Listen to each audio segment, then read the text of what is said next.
She paid $92 million for that ship. She won the auction. She stood in front of hundreds of investors, cameras flashing, champagne waiting, and she smiled like someone who had never lost anything in her life. Then a man in a worn jacket walked up to the podium, set down a single manila folder, and took it all back without spending a single dollar. This is the story of what happened next, and why Evelyn Carrington would later say it was the best defeat she ever suffered. If this story hits you somewhere real, drop a like and comment the city you're watching from.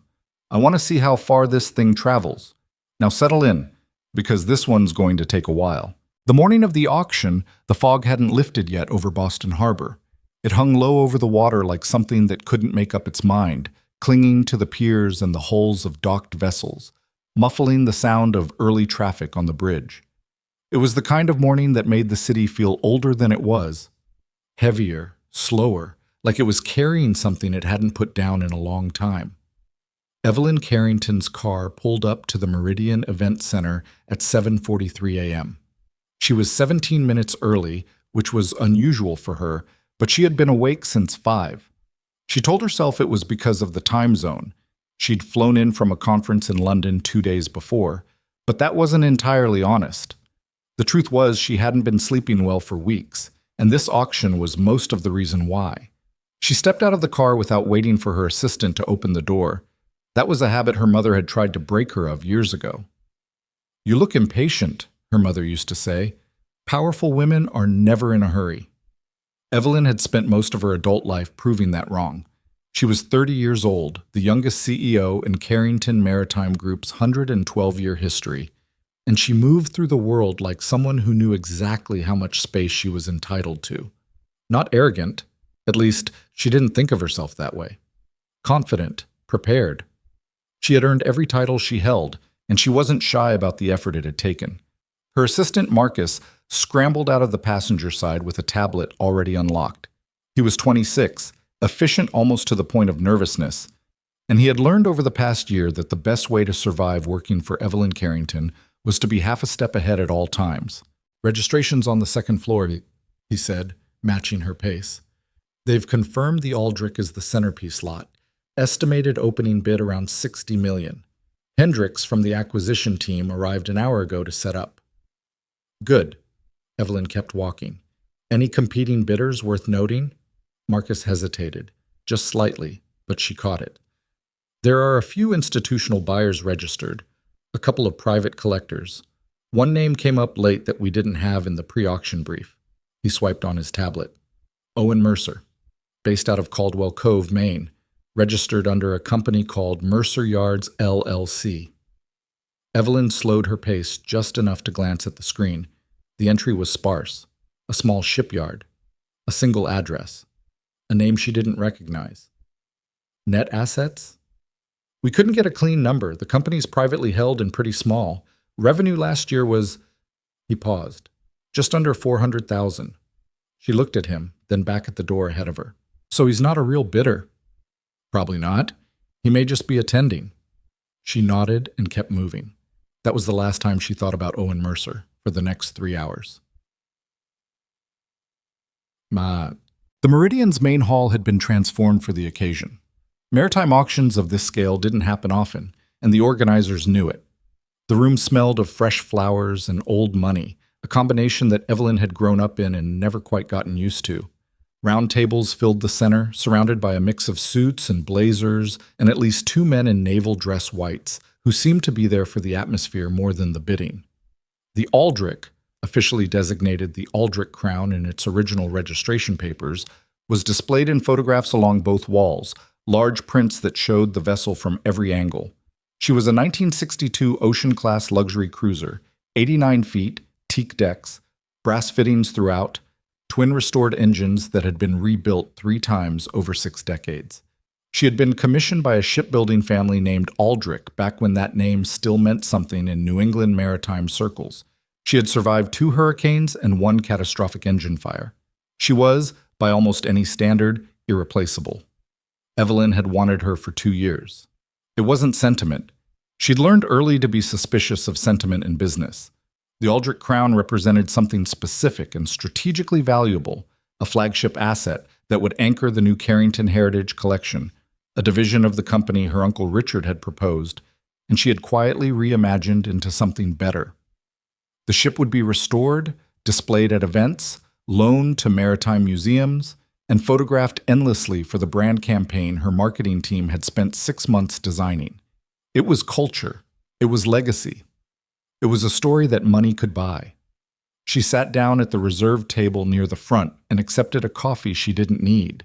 Around her, the room filled steadily. The bidding started at 9 sharp. The first 40 minutes were routine. Smaller lots, a vintage compass collection, a set of original navigation charts, 2 restored lifeboats from a decommissioned naval vessel. Evelyn barely paid attention. She watched the room instead, cataloging faces, reading body language, doing the quiet work she always did in rooms full of people who didn't know she was studying them. Then the Aldrich crown came up. The auctioneer, a thin man with silver hair and an accent that was almost but not quite British, introduced the vessel with the kind of reverence usually reserved for paintings in major galleries. He talked about the craftsmanship, the history, the documentation. He said the word legacy 4 times in 3 minutes. The opening bid was $60 million. It went fast. Evelyn had expected competition. There were 2 other serious bidders, a private collector named Haverford, who she'd faced at auctions before, and a representative from a European maritime foundation. They traded bids in measured increments, each one a poker move rather than genuine enthusiasm. By $78 million, Haverford had dropped out. By $85, the European foundation was gone. Evelyn raised her paddle one final time. $92 million, she said. Her voice was calm. It always was. The room went quiet the way rooms do when a number lands that nobody expected. The auctioneer repeated it, looked around the hall, asked twice if there were further bids. There weren't. The gavel came down. Sold. There was a ripple of applause, the polite kind that people in expensive rooms produce when they're impressed but don't want to show it too much. Evelyn set her paddle down and picked up her coffee. Marcus was already texting the acquisition team. That was when the man stood up. He was seated 3 tables back and slightly to the left, which is why she hadn't registered him clearly before. He was tall. She noticed that when he rose, with the kind of build that came from physical work rather than a gym. He wore a dark jacket over a collared shirt, both clean but clearly not new. His hair was a little longer than was fashionable, dark with a thread of early gray at the temples, and his face had the particular quality of someone who'd spent a lot of time outdoors and hadn't cared much about what the sun was doing to his skin. He looked nothing like anyone else in the room. He walked to the front with a manila folder tucked under one arm, and there was something about the way he moved, unhurried, deliberate, completely without performance, that made people watch him, not because he demanded it, because he didn't seem to need it. He handed the folder to the auctioneer. The auctioneer opened it, scanned the first page, read something. His expression changed. He read it again. Then he leaned over and said something quietly to one of the event coordinators nearby, who immediately picked up a phone. Evelyn set down her coffee. "What is that?" she said to Marcus, low and even. "I don't know." He was already on his feet. For the next 11 minutes, the auction hall existed in a state of suspended confusion. Hushed conversations, people craning their necks. The auctioneer consulted with 3 different people in succession, each of whom read the documents in the folder and produced some version of the same reaction. Surprise followed by a kind of reluctant recognition. Evelyn stood. She walked toward the front. 2 of her team members moved to intercept the man. Owen Mercer, she now remembered, and she watched him answer their questions with the same unhurried calm he'd had when he stood up. He wasn't aggressive, he wasn't triumphant, he was just steady. Like he'd been waiting a long time and had made peace with the waiting. The head coordinator finally approached her. "Ms. Carrington?" He was a compact man with the apologetic posture of someone about to deliver information they wished they didn't have. "We have a complication." "Tell me." "The gentleman has produced documentation supporting a prior legal claim on the vessel." He paused. "A hereditary maritime lien registered in Caldwell County, records under the Mercer family name. His late father's estate. It appears to have been overlooked in the title search. She stared at him. Overlooked. The lien predates the forced sale by 11 years. If the documentation is legitimate, and our legal consultant has looked at it briefly and believes it may be, it would render the auction result void. The sound in the room had shifted. People were still talking, but the energy had changed. Evelyn could feel it the way you feel weather changing. Before the rain, before the wind, there's just a pressure that arrives first. She looked past the coordinator at Owen Mercer, who had not moved from the front of the room and was not looking at her. He was answering a question from a young woman with a press badge, speaking quietly, not performing for anyone. "Get our lawyers on the phone," Evelyn said. "Now." What followed was not a scene. That was the thing that stayed with her afterward, the part that felt the most humiliating in retrospect. It wasn't loud. Owen Mercer didn't gloat. He didn't raise his voice. He didn't do anything designed to embarrass her. He simply presented his documentation to the proper parties, answered questions when asked, and waited. Her lawyers arrived, the local firm she kept on retainer for acquisition work, and spent 40 minutes reviewing the papers. She stood to the side and watched them read and reread and make phone calls and read again. Marcus brought her another coffee that she didn't touch. The conclusion, delivered just before noon, was delivered to both parties simultaneously. The lien was legitimate. The title search prior to the auction had failed to surface it because of a clerical error in the county record system, a misfiling that had placed the document under a variant spelling of the family name. The forced sale that had brought the Aldrich crown to auction had occurred while the lien was technically still active and undischarged, which meant the sale had proceeded on a flawed title, which meant Evelyn's $92 million purchase was legally voided, which meant the ship belonged to Owen Mercer. She processed this the way she processed most bad news, quietly, internally, with her face doing as little as possible. But she was aware of the room. She was aware of the investors at those tables who had watched her bid with confidence and certainty, who had now watched this unfold. She was aware of the two journalists she'd seen earlier. She was aware that this story, Billionaire CEO's $92 million purchase overturned by unknown man with a folder, was going to be very difficult to control. The coordinator approached her one last time. He didn't have to say anything. She nodded. "I understand." She turned to Marcus. "Get the car." As she walked toward the exit, she passed within a few feet of Owen Mercer. He was speaking with one of the legal representatives, and he glanced up briefly, just for a moment, and their eyes met. He didn't smile. He didn't smirk. He didn't do any of the things a man in his position might be expected to do. He just looked at her with dark eyes that were tired but not unkind, and then looked back at the document in front of him. She kept walking. Outside, the fog had burned off. The harbor was visible from the steps, the water flat and gray-green, a few gulls making noise over the pier. Boston looked the way it always looked in mid-morning October, cold and old and completely indifferent to whatever had just happened inside. Her car pulled up. She got in. Marcus climbed in after her and said nothing, which was the right call. She looked out the window at the water as they pulled away from the curb. $92 million. The best prepared acquisition of her year. The ship she'd been chasing for 2 years. And a man she'd dismissed as a non-bidder had walked in with a folder and taken it back without writing a single check. She wasn't angry. That surprised her. What she felt was closer to something she didn't have a good word for. A kind of dull, ringing awareness that she had miscalculated something significant. Not just about the auction, about the room, about the man. She had looked at Owen Mercer and seen a non-factor. She had processed his name, his company's revenue, his worn jacket, and she had filed him under irrelevant before he'd said a single word. That was the mistake. Not the lawyer's oversight, not the title search, not the legal technicality. The first mistake had been hers, and it had happened in the first 20 seconds. The drive back to her hotel took 25 minutes.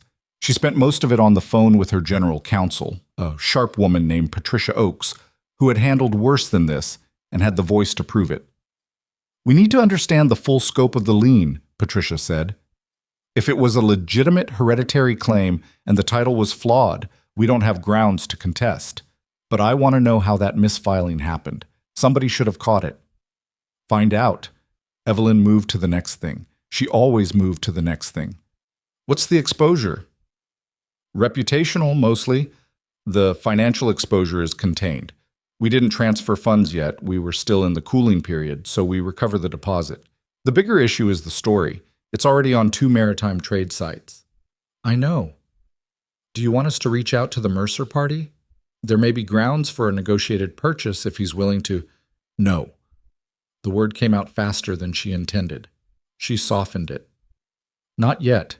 Let me think about the approach. She ended the call and looked back out the window. They were on the bridge now, and the harbor was visible below, wide and flat and cold. She kept thinking about his face, the steadiness of it, the complete absence of triumph. She had spent her entire career in rooms full of people trying to win, and she had learned to read the specific face that winning made. It was a real thing, visible across cultures and income brackets, the particular light that comes on behind someone's eyes when the scales tip their way. She was good at spotting it and good at hiding it herself. Owen Mercer hadn't had it. He had looked, if anything, relieved, like someone who had been carrying something heavy for a long time and had finally been allowed to set it down. That was what she kept returning to on the drive back. Not the humiliation, though that was real, not the legal mess, though that was real too, but that expression. Relief, not victory. What kind of man walks into a $92 million auction, not to win, but just to get back what was already his? She spent the afternoon in her hotel suite, working through the fallout with a precision that felt almost mechanical. Calls with the board. Calls with PR. An hour with Marcus restructuring the Heritage Collection timeline to account for the loss of the centerpiece asset. She ordered room service that she ate without tasting. She answered emails in batches of 10. By 6 o'clock, she had done everything that could be done in a day. She poured herself a glass of wine she barely drank and sat by the window looking out at the city as the lights came on. She had already started researching Owen Mercer, not through the firm's resources. She didn't want a formal inquiry trail yet. She did it herself, the old-fashioned way, with a laptop and a few hours and the kind of focused attention she usually reserved for competitor analysis. What she found was not what she expected.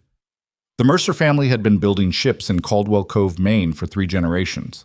The grandfather had started the yard in the 1940s, and his son, Owen's father, a man named Daniel Mercer, had grown it into something genuinely respected in New England maritime circles. The Aldrich crown hadn't been purchased by the family. It had been built by them. Commissioned by the original Aldrich estate and constructed in the Mercer yard over 3 years in the late 1950s. Daniel Mercer had helped lay her keel as a young man. He had called the ship the finest work of his life. She had been taken from the family 11 years ago through a forced sale triggered by a series of financial claims that, reading between the lines, looked rushed. The documentation was thin. The process had moved faster than usual. Evelyn read those parts twice and felt something shift in her chest that she didn't fully examine yet. Owen had graduated from the U.S. Naval Academy. She found his commission record. He'd served as a lieutenant, then lieutenant commander, specializing in naval engineering. He had left active duty 8 years ago under circumstances that weren't documented publicly, but the timing aligned with something else she found: the death of his wife. A brief obituary notice. An accident. She was 26. Their daughter had been 5. He had come back to Caldwell Cove after that and taken over the yard. He was raising the daughter alone. She was 9 now. Evelyn closed the laptop and sat with the darkening window for a long moment. She had spent the morning thinking of Owen Mercer as a problem, a legal complication, a source of public embarrassment, a variable she hadn't accounted for. She had thought of him as a category, small operator, local interest, minor player. She hadn't thought of him as a person at all. That awareness sat in her now, uncomfortable and specific. She picked up her phone, set it down, picked it up again. She typed a message to Marcus. Find me a phone number or contact for Mercer Yards, LLC. I want to reach out personally. She sent it before she could think too hard about what she was going to say. She didn't sleep well that night either. She lay in the dark of the hotel room and listened to the city outside. Distant traffic, a siren somewhere, the low, persistent hum that cities never fully turn off. And she thought about the Aldrich crown sitting somewhere in a storage facility, legally returned to a man who had never stopped being its owner. She thought about the folder, the manila folder he'd carried in under his arm, just tucked there like a library book, like it contained something he'd been waiting to return rather than something that was going to detonate the morning for everyone in the room. She wondered how long he'd known about the lien, whether he'd come to Boston expecting to win or just hoping, whether it had been a long shot until the last minute. She wondered what his daughter's name was. At some point after midnight, she fell asleep, and in the morning she had made a decision that she wouldn't fully understand for months.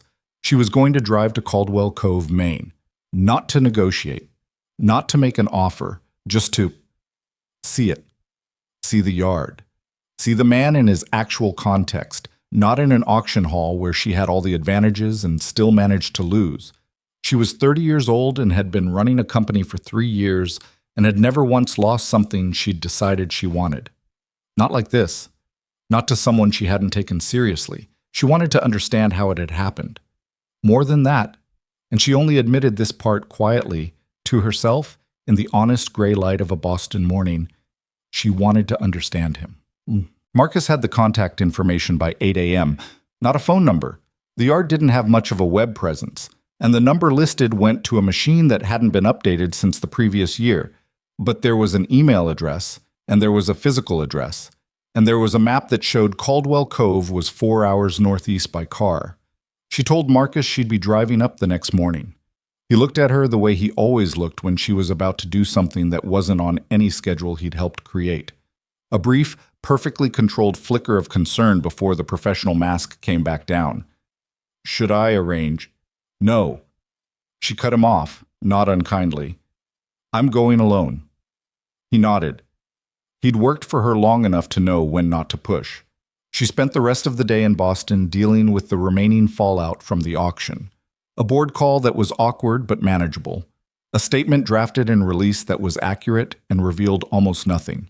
2 conversations with journalists that she navigated carefully, neither confirming nor denying the specific legal circumstances, redirecting toward what she chose to describe as an ongoing review of the acquisition process. She was good at all of this. It was the part of her job she liked least and did best. By evening, the immediate crisis had been contained. The story would circulate in trade publications for another news cycle, and then something else would push it down. That was the nature of these things. But it wouldn't be contained in her head that quickly. She knew that already. She packed a bag for 2 nights. Sensible, warm, she'd checked the weather, and Maine in October did not negotiate with optimism, and set her alarm for 5:30. In the morning, she would drive to a small coastal shipyard and stand in front of a man she had dismissed without a second thought, and she was going to have to figure out what to say to him. She didn't know yet that the man she was going to meet would be nothing like the person she was expecting. She didn't know that what had felt like the worst morning of her professional year was actually the first step toward something that would crack her open in ways she hadn't expected and couldn't have prepared for. She just knew she had made a mistake, and she wasn't someone who could live with mistakes she hadn't addressed. The alarm was set. The bag was packed. The fog had come back in off the harbor. She turned out the light. 4 hours north, in a small house beside a yard full of salt-worn timber and steel, Owen Mercer sat at a kitchen table long after his daughter had gone to sleep. He had a cup of tea he'd stopped drinking an hour ago and a legal document in front of him that he'd read so many times the pages had softened at the creases. The ship was coming home. He didn't feel what he thought he was going to feel. He'd imagined this moment, not constantly, not obsessively, but in the way you imagine something you've been working toward for so long that it becomes part of the furniture of your mind. He'd expected relief. He'd expected something that felt like closure. Instead, he felt tired and strangely sad and aware, in a way he usually kept at arm's length, of how much his father would have wanted to be here for this. He folded the document along its existing creases and set it on top of the small stack of papers that lived in a manila folder he'd been building for 3 years. He stood up, put the mug in the sink, turned off the kitchen light. In the hall, he stopped outside his daughter's door and listened to the quiet sound of her breathing. Her name was Lily. She was 9 years old, and she built model ships with him on weekends, and she had never known her mother, and she asked harder questions than most adults Owen had ever met.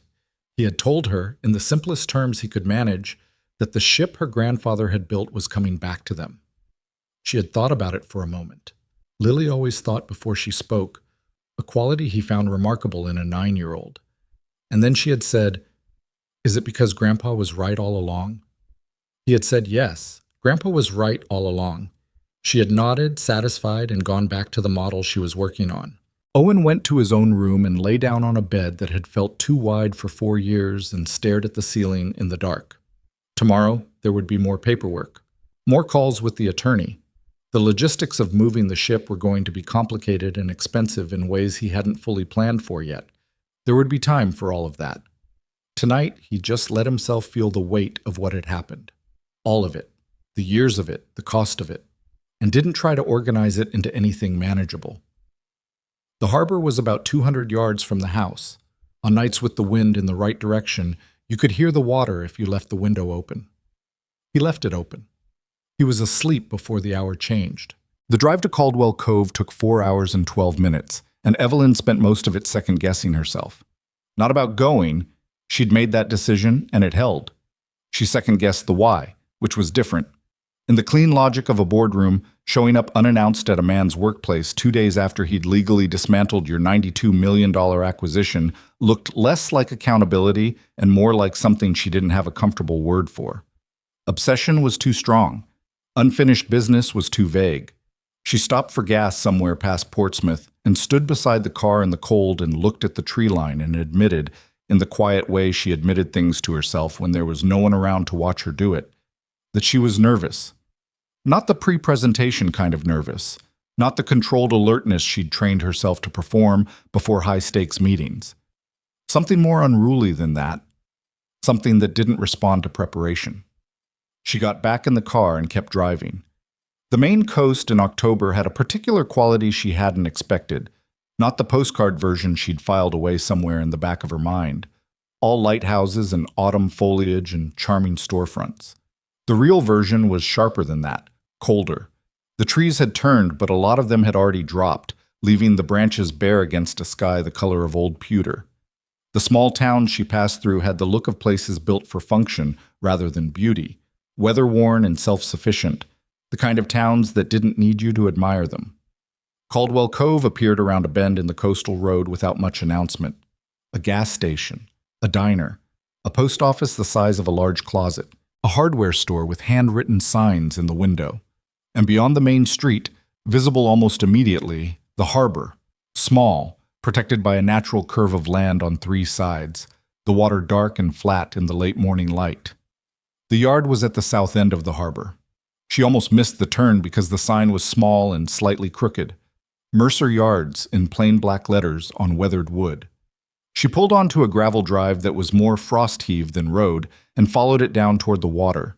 She'd expected something more run down. She didn't know why she'd expected that. Maybe because of the revenue figures Marcus had pulled, maybe because of how Owen had looked in his worn jacket in the Boston auction hall. But the yard, while clearly operating on limited resources, was not the neglected ruin her imagination had sketched out. It was organized, intentional. There were 2 vessels in dry dock in various states of work.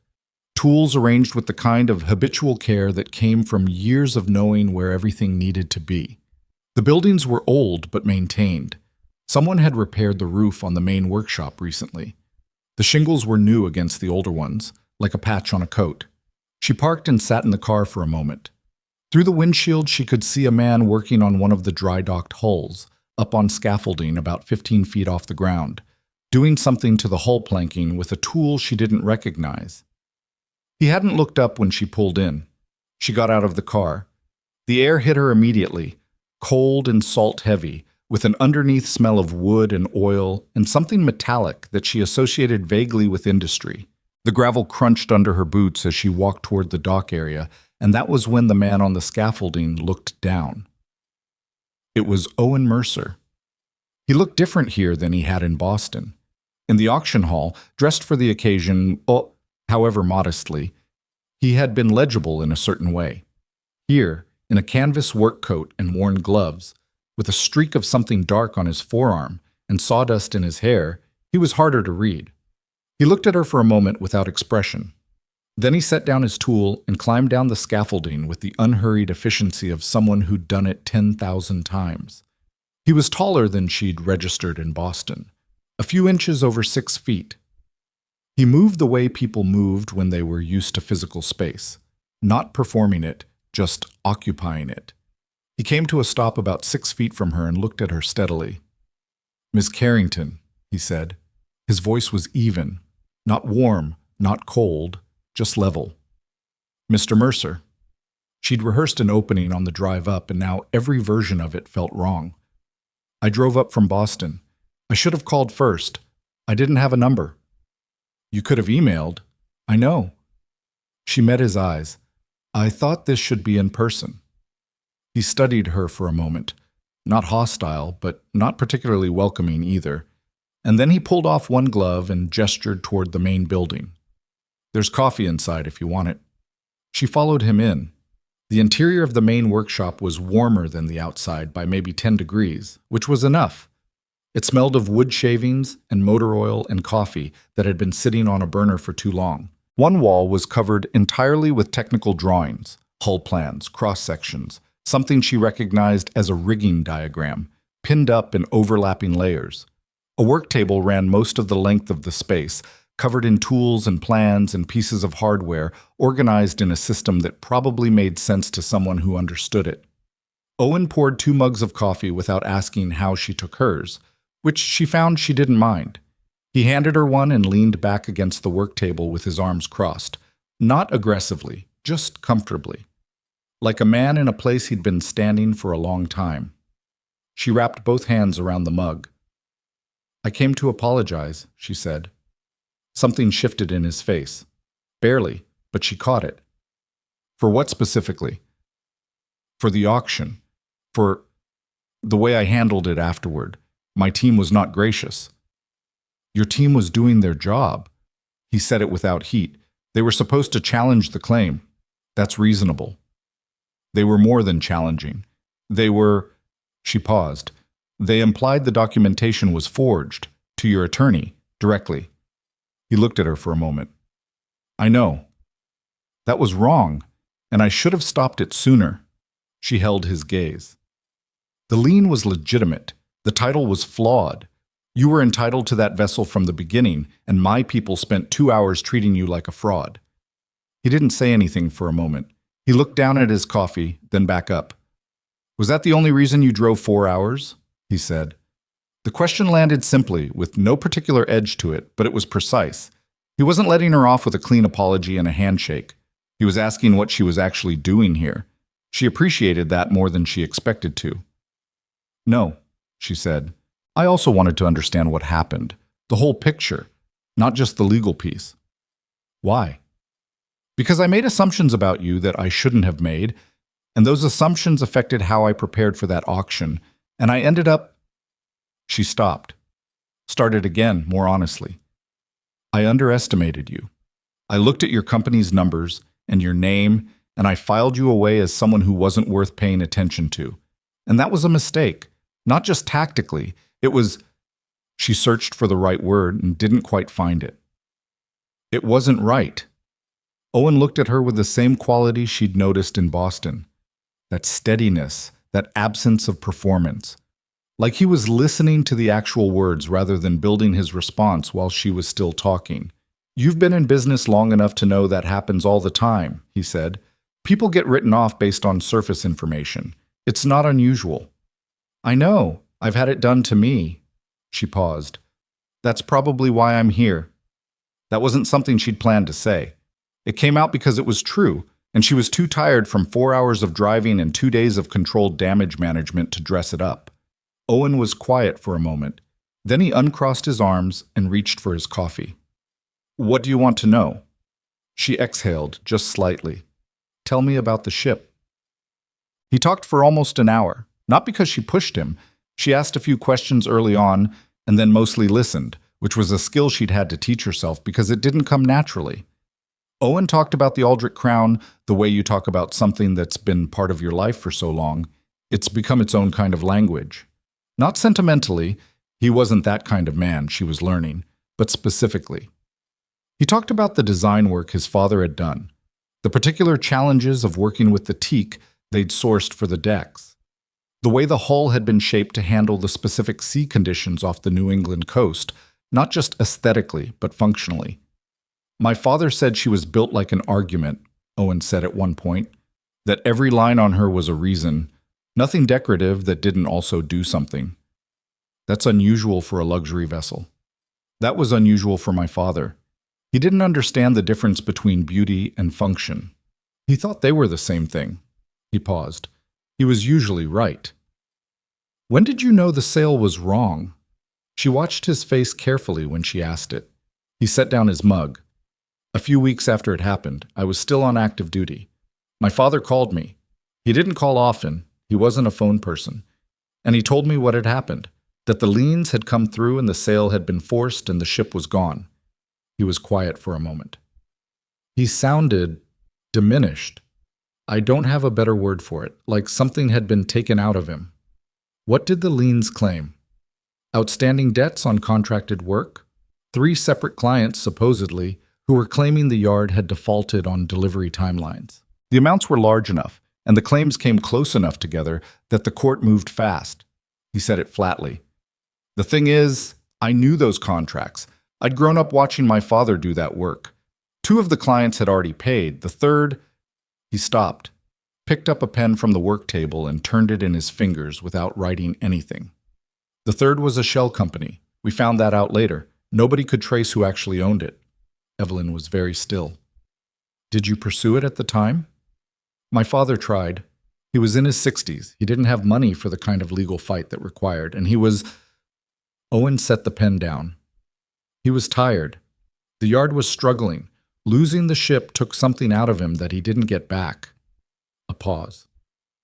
He died 2 years later. She didn't say she was sorry.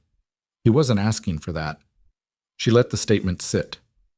The lien your father registered, she said carefully. When did he file it?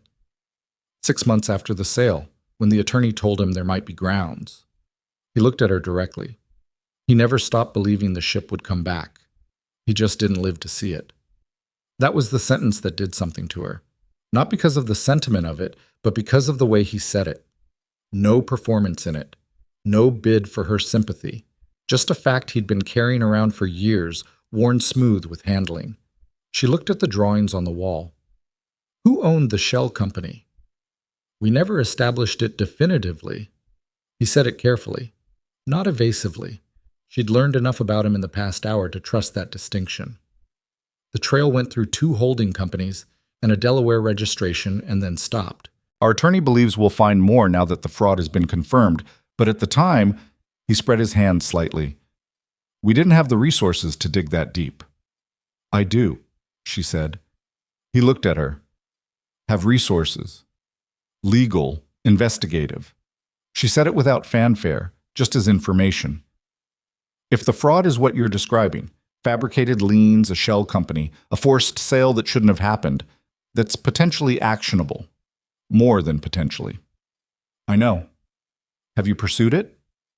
My attorney is working on it. A local attorney? A good one, he said, and there was a quiet firmness in it that she recognized. The particular dignity of someone who doesn't want to be rescued, even when they might need help. She pulled back. I'm not trying to... She stopped, started differently. I'm not making an offer. I'm just saying, if you find yourself needing resources that are beyond what you have available, and if you believe there's a case... She paused. I would want to know. He looked at her for a long moment. The light in the workshop had shifted as the morning moved toward noon, coming in at a lower angle through the single high window and catching the dust in the air between them. Why? He said. Simple as that. Because if somebody built a fraudulent legal structure to steal a ship from your family, they probably didn't build it just once. She held his gaze. And companies like mine have been buying and selling maritime assets for decades. I want to know if the same structure touched anything in our acquisition history. It was true. It was also not the only reason, but it was a reason that would hold up in a room full of lawyers, which was the kind of reason she knew how to give. Owen studied her. She got the sense that he was deciding something, Not about whether to trust her exactly, more about what category to put her in. The calculating billionaire with an angle category, or something else. All right, he said finally. I'll have our attorney send you what we have. She nodded. Thank you. There was a pause that might have been the natural end of the conversation. Neither of them moved toward it. Can I see the yard? She said. The actual operation. He looked at her with something that was almost amusement. Almost. Why? Because I spent 2 years wanting to own a ship your family built, and I don't actually know anything about how it was built. She said it plainly. And I'd like to. He was quiet for a moment. Then he pushed off the work table and reached for his gloves. Come on then. He showed her the yard the way someone shows you a place they've spent most of their life in. Not as a tour, but as a series of things he noticed, pointed at, commented on, without particularly planning to. The 2 vessels in dry dock, one a 40-foot lobster boat he was rebuilding for a local fisherman who'd had it for 23 years and refused to replace it. The other a mid-century wooden ketch that a couple from Connecticut had shipped up for restoration. How long for the ketch? She asked. Depends on the planking. Some of it's holding, some of it... He ran his hand along a section of the hull, pressing gently in 2 or 3 places, reading something she couldn't read. We'll know more when we open it up. Do you do all this work yourself? I have 2 guys who come in 3 days a week, Jimmy and his son. Jimmy's been here since my father's time. He paused at the stern of the ketch and looked up at it with a slight frown, as if it had just said something he didn't fully agree with. Slow season helps. Summer I can barely keep up. She watched him move through the yard. The ease of it, the unconscious fluency. He knew where every board was, every tool, every problem currently in progress. It was the physical equivalent of the way she could recite a balance sheet from memory after one read-through, the kind of knowledge that only came from years of repetition. You were a naval engineer, she said. He looked at her sideways. You did your homework.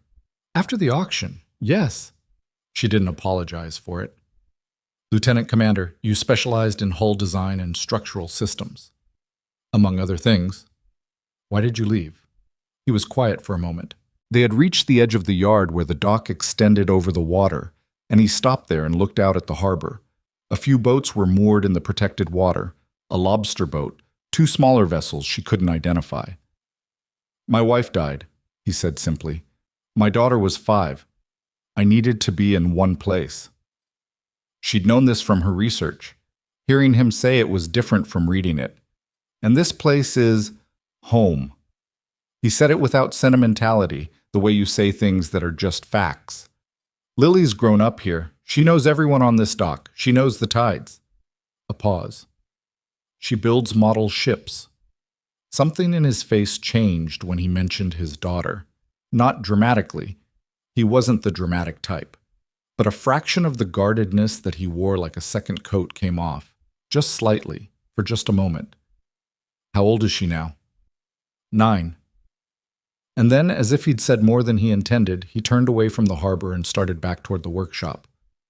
I should get back to work. The hull planking won't read itself. She followed him, but slowly, looking at the harbor for a moment before she turned. The water was very dark under the late morning sky. She could see, just at the edge of the protected cove where it opened out into open ocean, the color changed there, deeper, less contained. She understood, standing there, why someone would choose this over a commission in a different city. She didn't fully understand it. She was a person who had chosen the other thing, who had chosen cities and boardrooms and the perpetual motion of industry. But she could see it, the kind of quiet that wasn't absence, but was instead its own presence. He was back on the scaffolding when she returned to say goodbye. He climbed down again. She felt slightly guilty about that, and walked her to her car. I'll have our attorney reach out, he said. Give me a contact. She handed him a card. He looked at it briefly, the weight of it, the embossed lettering, the title, and then tucked it in his shirt pocket without particular ceremony. She opened the car door, then stopped. One more question. He waited. The day of the auction, the folder you brought. She met his eyes. How long had you been building that? He thought about it. 3 years? Seriously. The lien itself had been there all along. My father filed it before he died. finding the chain of title errors that made it actionable, cross-referencing the county records, getting the filing error documented. He paused. 3 years. You built a 3-year case and walked into that room without telling anyone what you had. There was nothing to gain from announcing it early. She looked at him. Most people would have found that very difficult to keep to themselves. Something crossed his face, the closest thing to amusement she'd seen from him. Most people weren't waiting to give their father's ship back to him. He'd said to him rather than to his memory, and she didn't think it was accidental. She thought it was the kind of grammatical choice that grief made sometimes, when the mind wasn't quite ready to fully conjugate the loss. She got in the car. He stepped back. She started the engine and he raised one hand, but not a wave exactly, just an acknowledgement, and turned back toward the yard. She pulled out onto the gravel drive, and when she checked the mirror, he was already climbing back up the scaffolding. So, she didn't go straight back to Boston. She drove into the center of Caldwell Cove and parked in front of the diner she'd passed on the way in, and she sat in a booth by the window and ordered a sandwich she mostly ate and coffee that was better than she'd expected, and she thought. The diner was mostly empty at that hour. A couple of older men at the counter, a woman working on a laptop in the corner, a waitress who refilled her cup twice without being asked, and asked her on the second refill if she was just passing through. Visiting someone, Evelyn said, down at the yard. The waitress, her name tag said Bev, and she was somewhere in her 50s and had the kind of face that had once been pretty and was now something more interesting, nodded knowingly. Owen's place. You know him? Everybody knows Owen. Bev said it in the matter-of-fact way of small towns, where knowing people isn't notable. It's just physics. He's been coming in here since he was about 12 years old. His father used to bring him for breakfast on Saturdays. She refilled the coffee. Good man. Quiet. Doesn't ask for much. He seems like that. Bev looked at her with the particular directness of someone who spent 30 years in a service job and has learned to read people very efficiently. You're the one from Boston, the auction. Evelyn kept her expression even. Word travels. Small harbor. Bev shrugged. People talked. Thought it was good. What happened? She said it without any particular apology.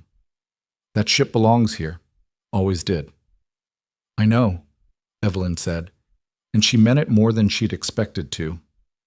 After Bev went back behind the counter, Evelyn looked out the window at the street. A man walked past with a dog. A truck slowed at the corner. The wind off the harbor was strong enough that she could see it in the movement of things. The awning above the hardware store, a flag somewhere down the street, a child's jacket left on a bench outside the post office.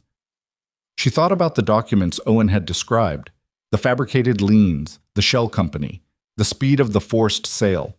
She thought about the phrase he hadn't said, but that she'd been turning over in her mind for the past 2 hours. Somebody built this.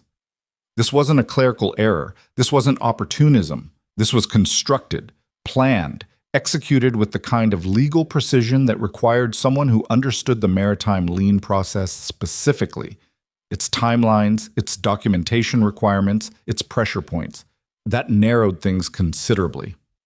She pulled out her phone and opened her contacts. She stared at one name for a moment without pressing it. Then she put the phone away. She wasn't ready to make that call yet. She needed the documents from Owen's attorney first. She needed to look at the shell company trail herself, not delegate it. She needed to be sure before she was willing to think clearly about what she was beginning to suspect. Because the person she was beginning to suspect was someone she'd trusted her entire professional life. Someone who had been at the table when she first proposed the Heritage Collection. Someone who had suggested the Aldrich crown as the centerpiece asset. Someone who, she was now realizing with a coldness that had nothing to do with the main weather, had known exactly what ship to suggest. Because he had known exactly where it was. Because he had known exactly how it had gotten there. Her Uncle Richard had spent 30 years in maritime acquisition before she'd been made CEO. He knew lien law better than most attorneys. He knew shell company structures like a second language. And he had been the one to first bring the Aldrich crown to her attention. She sat very still in the diner booth in Caldwell Cove, Maine, and looked at that thought from several different angles, and each angle made it look more solid rather than less. Then she paid her bill, left a tip that was probably more than the situation called for, and walked back to her car. The drive back to Boston was longer than 4 hours because she stopped twice, once to make a call she wasn't ready for and instead sat in a parking lot for 20 minutes looking at her phone, and once because it started raining hard enough that visibility dropped to almost nothing and she pulled under an overpass until it passed. She was back in her hotel room by 9. She opened her laptop. She typed Richard Harlan Carrington into the search field of the firm's internal document system. She started reading. By midnight, she had found 3 things she couldn't explain. By 1 in the morning, she had found a 4th. By 2, she had closed the laptop and gone to the window and stood there in the dark, looking at the harbor lights reflected in the rain-wet street below. And she understood that whatever she did next, it was going to cost her something significant. The question was whether she had the backbone to pay it. She stood at the window for a long time. The rain kept coming. The harbor lights bent and wavered in the wet street. She thought about a man on scaffolding in a salt-worn yard, doing careful work on a hull that had been someone else's problem for 11 years, waiting for a ship to come home. She thought about a 9-year-old girl building model ships on weekends. She thought about her father saying, once when she was 14 and had been caught doing something expedient rather than right, "You can explain a mistake, Evie. You can't explain a choice." She turned away from the window and picked up her phone. She called Patricia Oakes. It was 2 in the morning and Patricia answered on the 3rd ring, which was one of the reasons Evelyn paid her what she paid her. "I need you to pull everything we have on Carrington Maritime's acquisition of the Aldrich Crown documentation," Evelyn said. "Internal records, correspondence, anything related to how that vessel was identified as a Heritage Collection candidate." A pause. "Tonight?" "Tomorrow morning, first thing." She hesitated. "And Patricia? Do it quietly. Don't use the regular channels. Pull it yourself." Another pause, longer this time. "Evelyn, who are we keeping this from?" She looked at the rain on the window. "I don't know yet," she said. "I need the documents first." She ended the call, put the phone face down on the nightstand, lay back on the bed with her shoes still on and her eyes open in the dark. She didn't sleep for a long time. Patricia Oakes arrived at Evelyn's hotel suite at 7:45 the next morning, with a leather portfolio under one arm and the expression of someone who had not slept much either. She was 53, compact, with close-cropped silver hair and the kind of eyes that had seen enough corporate litigation to stop being surprised by most of it. She set the portfolio on the table, accepted the coffee Evelyn handed her, and sat down. "I pulled what you asked for," she said. "And then I kept pulling." Evelyn sat across from her. "Tell me." Patricia opened the portfolio. The Heritage Collection proposal, the original internal document that recommended the Aldrich Crown as the flagship asset, was authored 14 months ago by Richard Carrington. That part you knew. She turned a page. "What I found that you didn't know is that the recommendation included a specific valuation assessment. Richard's document estimated the vessel's fair market value at between $60 and $70 million. The auction opened at 60. Yes. Patricia looked at her steadily. The auction opened at exactly the floor of Richard's estimate, which means whoever set the opening bid had access to his internal valuation. Evelyn was quiet for a moment. The coffee was hot in her hands and she was grateful for something physical to concentrate on. That document was internal. Marked confidential, yes. Who else had access to it? Within the company, the distribution list included you, the board's acquisition committee, and Richard himself. Standard protocol. Patricia paused. The auction house would have conducted their own independent valuation. I called their director of acquisitions this morning, early, he wasn't pleased about it, and asked where they sourced their opening bid estimate. What did he say? He said they received an anonymous written analysis approximately 6 weeks before the auction date. Delivered by courier, no return address. It recommended an opening bid in the 60 to 70 range based on comparable maritime assets. She closed the portfolio slightly. The language in the anonymous analysis was nearly identical to 3 paragraphs in Richard's internal document. The room was very quiet. Outside the hotel window, Boston was doing its morning routine. Traffic, voices, the distant mechanical groan of a delivery truck. All of it muffled and far away. Evelyn set down her coffee cup. She set it down carefully, making sure it didn't make more noise than it needed to. He ceded the opening bid. That's what it looks like. Why would he want the opening bid low? Patricia looked at her. She didn't answer immediately, which meant she had an answer and was deciding how to give it. Patricia, if you wanted a vessel to sell at auction at a price low enough to look legitimate but high enough to clear the fraudulent liens that forced the sale, she paused. You'd want to control the floor, set it low enough that the sale proceeds would just barely satisfy the outstanding debt claims. No leftover equity for the original owner to chase. Clean exit. Evelyn stared at the portfolio on the table. He engineered the original forced sale. That's the hypothesis. I want to be careful with that word, hypothesis. What we have right now is circumstantial. The similar language could be explained. The opening bid alignment could be coincidence. Patricia's voice was measured, professional, doing the lawyer thing of keeping all the doors open until they weren't. But taken together with what Owen Mercer's attorney has apparently already documented about the shell company, send me everything you have to Owen's attorney. Evelyn stood up. Today. Evelyn. Patricia's voice changed, still professional, but quieter. Think about what you're doing. Richard is a senior board member. He's been with this company for 30 years. If this goes where it looks like it might go, I know what it means. It means you're the CEO who brought a federal fraud investigation down in your own board. It means the company takes a hit that could last years. It means, Patricia. She said it gently, but with a firmness that ended the sentence. Send the documents. Patricia looked at her for a long moment. Then she nodded, once, and closed the portfolio. I'll need you to authorize the disclosure formally. Draft it. I'll sign it this morning. After Patricia left, Evelyn stood by the window for a while. The morning was clear. The rain had gone overnight and left the streets clean and cold bright. She could see the harbor from here, a silver strip at the bottom of the city's descent. She thought about her uncle. Not the professional version of him, the board member, the senior executive, the man in the good suit at the long table, but the person she'd known her whole life. The one who had taken her sailing when she was 11, who had sent her a bottle of champagne the day she was named CEO, with a card that said simply, "About time," who had sat at her father's funeral in the front row with tears on his face that Evelyn had found comforting because he'd cried when she couldn't. She thought about all of that and felt it sitting alongside what she now knew, and the combination was not something she could reconcile. She'd spent the night trying to find a version of events where Richard hadn't done this, and she'd run out of versions. She picked up her phone and called Owen Mercer.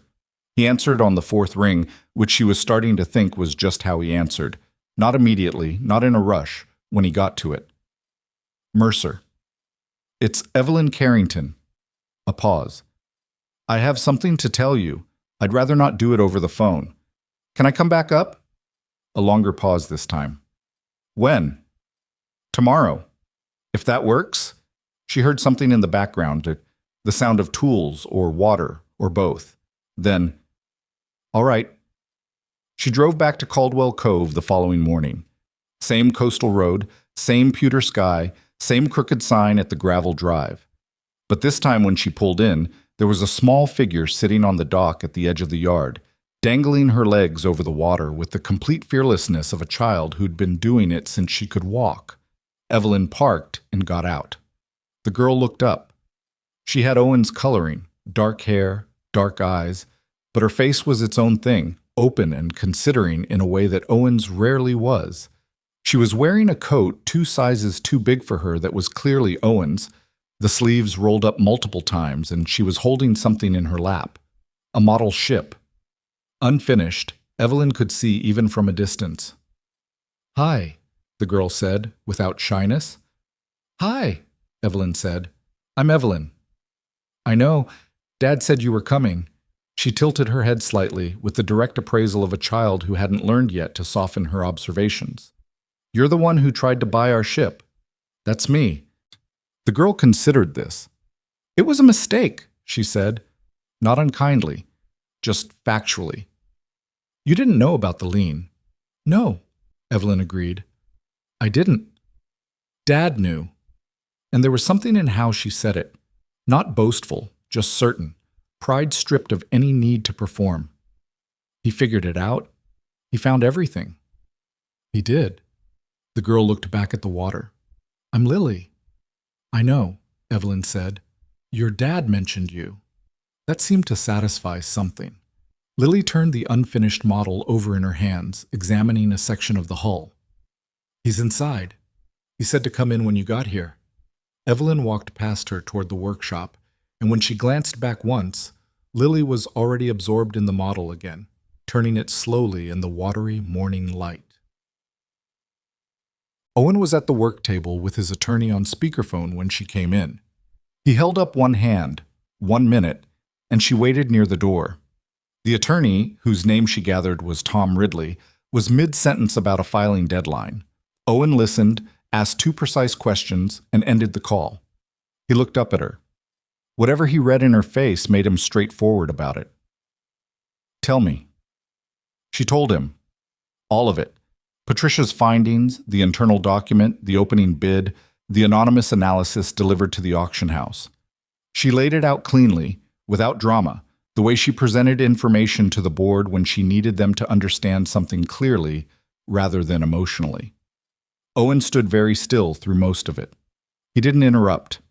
He didn't react visibly until she got to the part about the language in the anonymous analysis matching Richard's internal document, and then something moved across his face. Not surprise exactly, more like a recognition that had been waiting for a long time to become something solid. When she finished, he was quiet for a moment. Your uncle, he said. My uncle. She held his gaze. I want to be clear that we don't have definitive proof yet. What we have is a pattern that requires explanation. But the pattern is substantial. Substantial. He said the word back to her in a tone that wasn't quite dry and wasn't quite bitter, just precise. He manufactured the liens. He orchestrated the forced sale. He placed the ship into an auction structure that he could control the floor on. He looked at her steadily. And then he recommended to you specifically that you acquire it for the Heritage Collection. Yes. Why? If he already had it in the market legitimately, because having me acquire it through the company would have completed the laundering. She said it with a flatness that came from having spent 3 nights working through it. A legitimate corporate acquisition at market price, documented, board-approved, would have buried the original fraud so deep it would never surface. The forced sale records get folded into a larger transaction history. The shell company gets dissolved. Nobody looks back 11 years into a clean purchase by a major company. She paused. He needed me to buy it. Owen looked at the work table, at nothing in particular on it. He was quiet for long enough that she wondered if she'd miscalculated by coming here, by putting this on him directly, rather than letting the attorneys handle the communication. He knew my father, Owen said finally. She hadn't known that. It showed on her face. They'd done business. Once, years ago, before my time. Richard Carrington came to this yard for a commission. My father did the work. There was a dispute afterward about the fee. He turned the pen over in his fingers, that same unconscious gesture she'd noticed before. My father told me about it when I was a teenager, said he'd been shorted and had documented it but hadn't pursued it because it wasn't worth the fight. A pause. I didn't think about it again until now. He targeted your father specifically. Looks that way. He set down the pen. 11 years ago, my father had a yard with one significant asset, the crown, and a documented grievance against a Carrington. His jaw tightened slightly. From where Richard was standing, that probably looked like a liability that could be converted into an opportunity. The coldness of it sat in the room between them. Not spectacular evil, just the ordinary kind, the kind that wore a good suit and spoke in board meetings and sent bottles of champagne for promotions. What do you want to do? Evelyn said. He looked at her directly. I want to prove it. I know. I mean, do you want to do it together? Share resources, coordinate the investigation, present a unified case to the federal authorities? She said it carefully, because it needed to be his choice. Or do you want to keep your case separate and parallel? He studied her. Why would you want to be involved? It implicates your company, your family. It implicates my uncle. That's different. She kept her voice level. And if there are other cases like yours, other families, other assets, other forced sales built on manufactured debt. Those are going to surface when this goes to the authorities, whether I'm involved or not. I'd rather be the person who surfaced them than the person who's surprised by them. Damage control, he said, and it wasn't a question. Partly.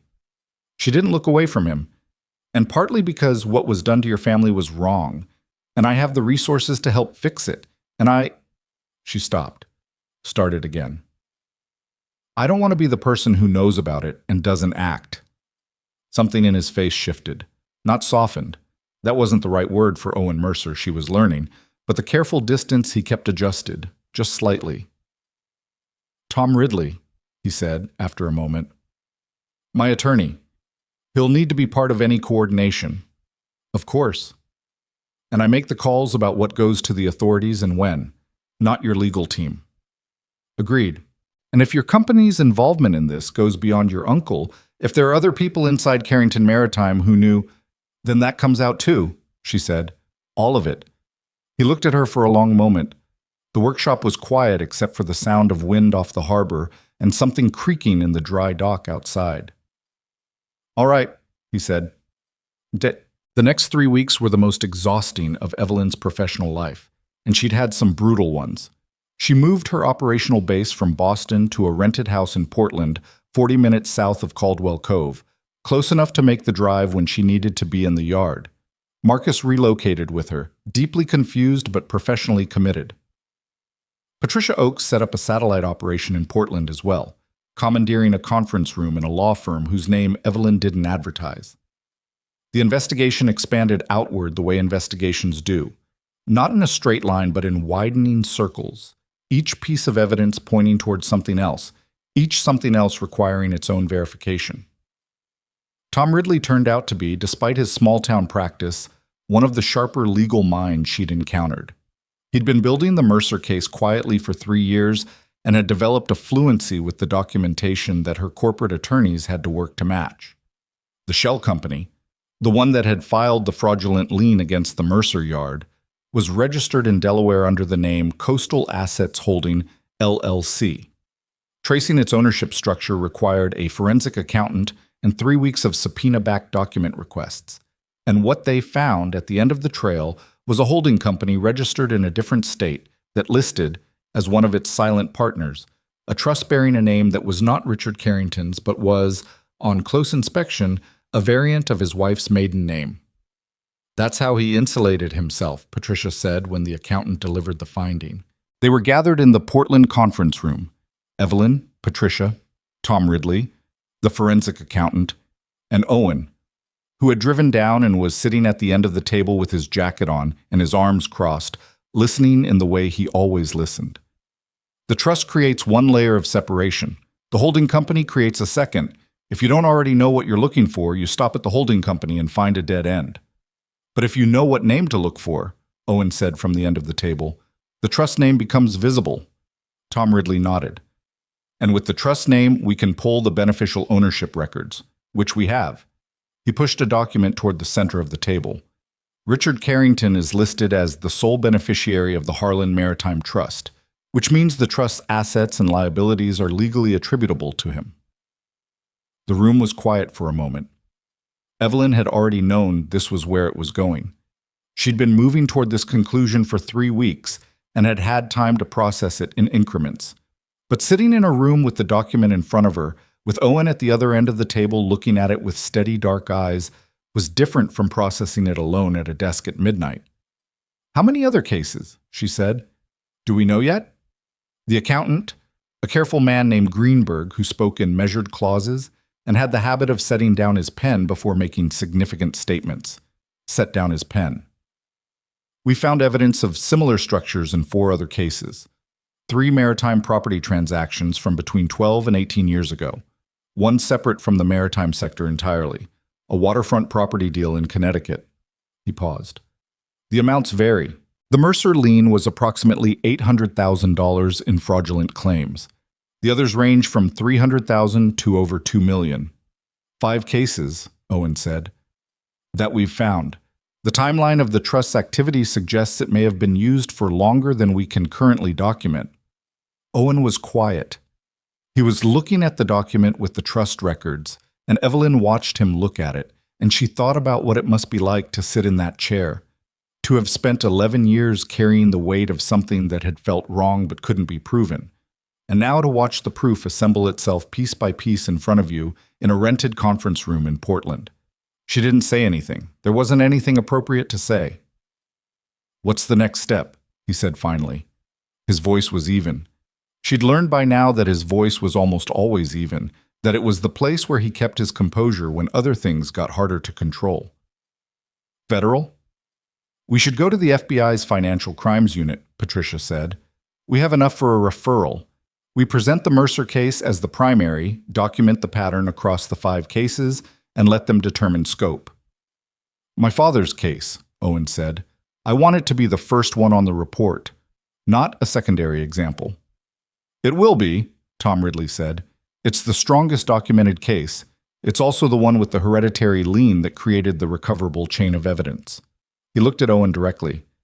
"Your father's filing is the reason any of this is provable." Something about that landed visibly on Owen, though he didn't let it show for long. He looked down at the table for a moment, then back up. "When can we file the referral?" 2 weeks. We need to run one more trace on the Connecticut property case, and we want the forensic accountant's full report in final form." Patricia looked at Evelyn. "Is the company prepared to be a cooperating party? Officially?" This was the moment Evelyn had been preparing for since the night she'd stood at a Boston hotel window in the rain. She had briefed the board's independent directors 3 days earlier, not Richard, who had been quietly sidelined from the relevant committees with a pretext that she hated but had needed. The board had been shaken but had authorized cooperation. She had a resolution in writing. "The company is prepared," she said. Patricia nodded. Tom Ridley made a note. Owen looked at her from the end of the table. Not gratitude. She knew by now not to expect that from him. Not because he wasn't grateful, but because he wasn't the kind of man who wore his internal accounting on his face. But something. A recognition. Like she'd answered a question he'd been holding for a while. The meeting where it all came to a head happened on a Thursday afternoon, 18 days later, in the 32nd floor boardroom of Carrington Maritime Group's Boston headquarters. Evelyn had requested the meeting formally, with a stated agenda of quarterly strategic review. Richard had attended with the confidence of a man who had no reason to expect a different kind of meeting. He was 61, silver-haired, well-dressed in the way that decades of wealth made automatic, with the easy manner of someone accustomed to being one of the most powerful people in any room he entered. He came in talking, making a comment to the board member seated beside him about something he'd read in the financial press, the small social oil that kept large professional machinery running smoothly. He took his customary seat at the right side of the table, 2 chairs from the head. He smiled at Evelyn as she entered. She did not smile back. He noticed, but didn't adjust. Not yet. There were 11 people in the room, 8 board members, Patricia Oakes, Tom Ridley, whose presence Richard clocked with a slight frown but said nothing about, and Owen Mercer, who sat at the far end of the table in a dark jacket and was very still. Richard looked at Owen. Something shifted in his expression. The first crack in the surface, small and quickly controlled. "I'd like to introduce some additional parties," Evelyn said from the head of the table. Her voice was as even as she could make it. "Tom Ridley is legal counsel for the Mercer family. Owen Mercer—" She paused.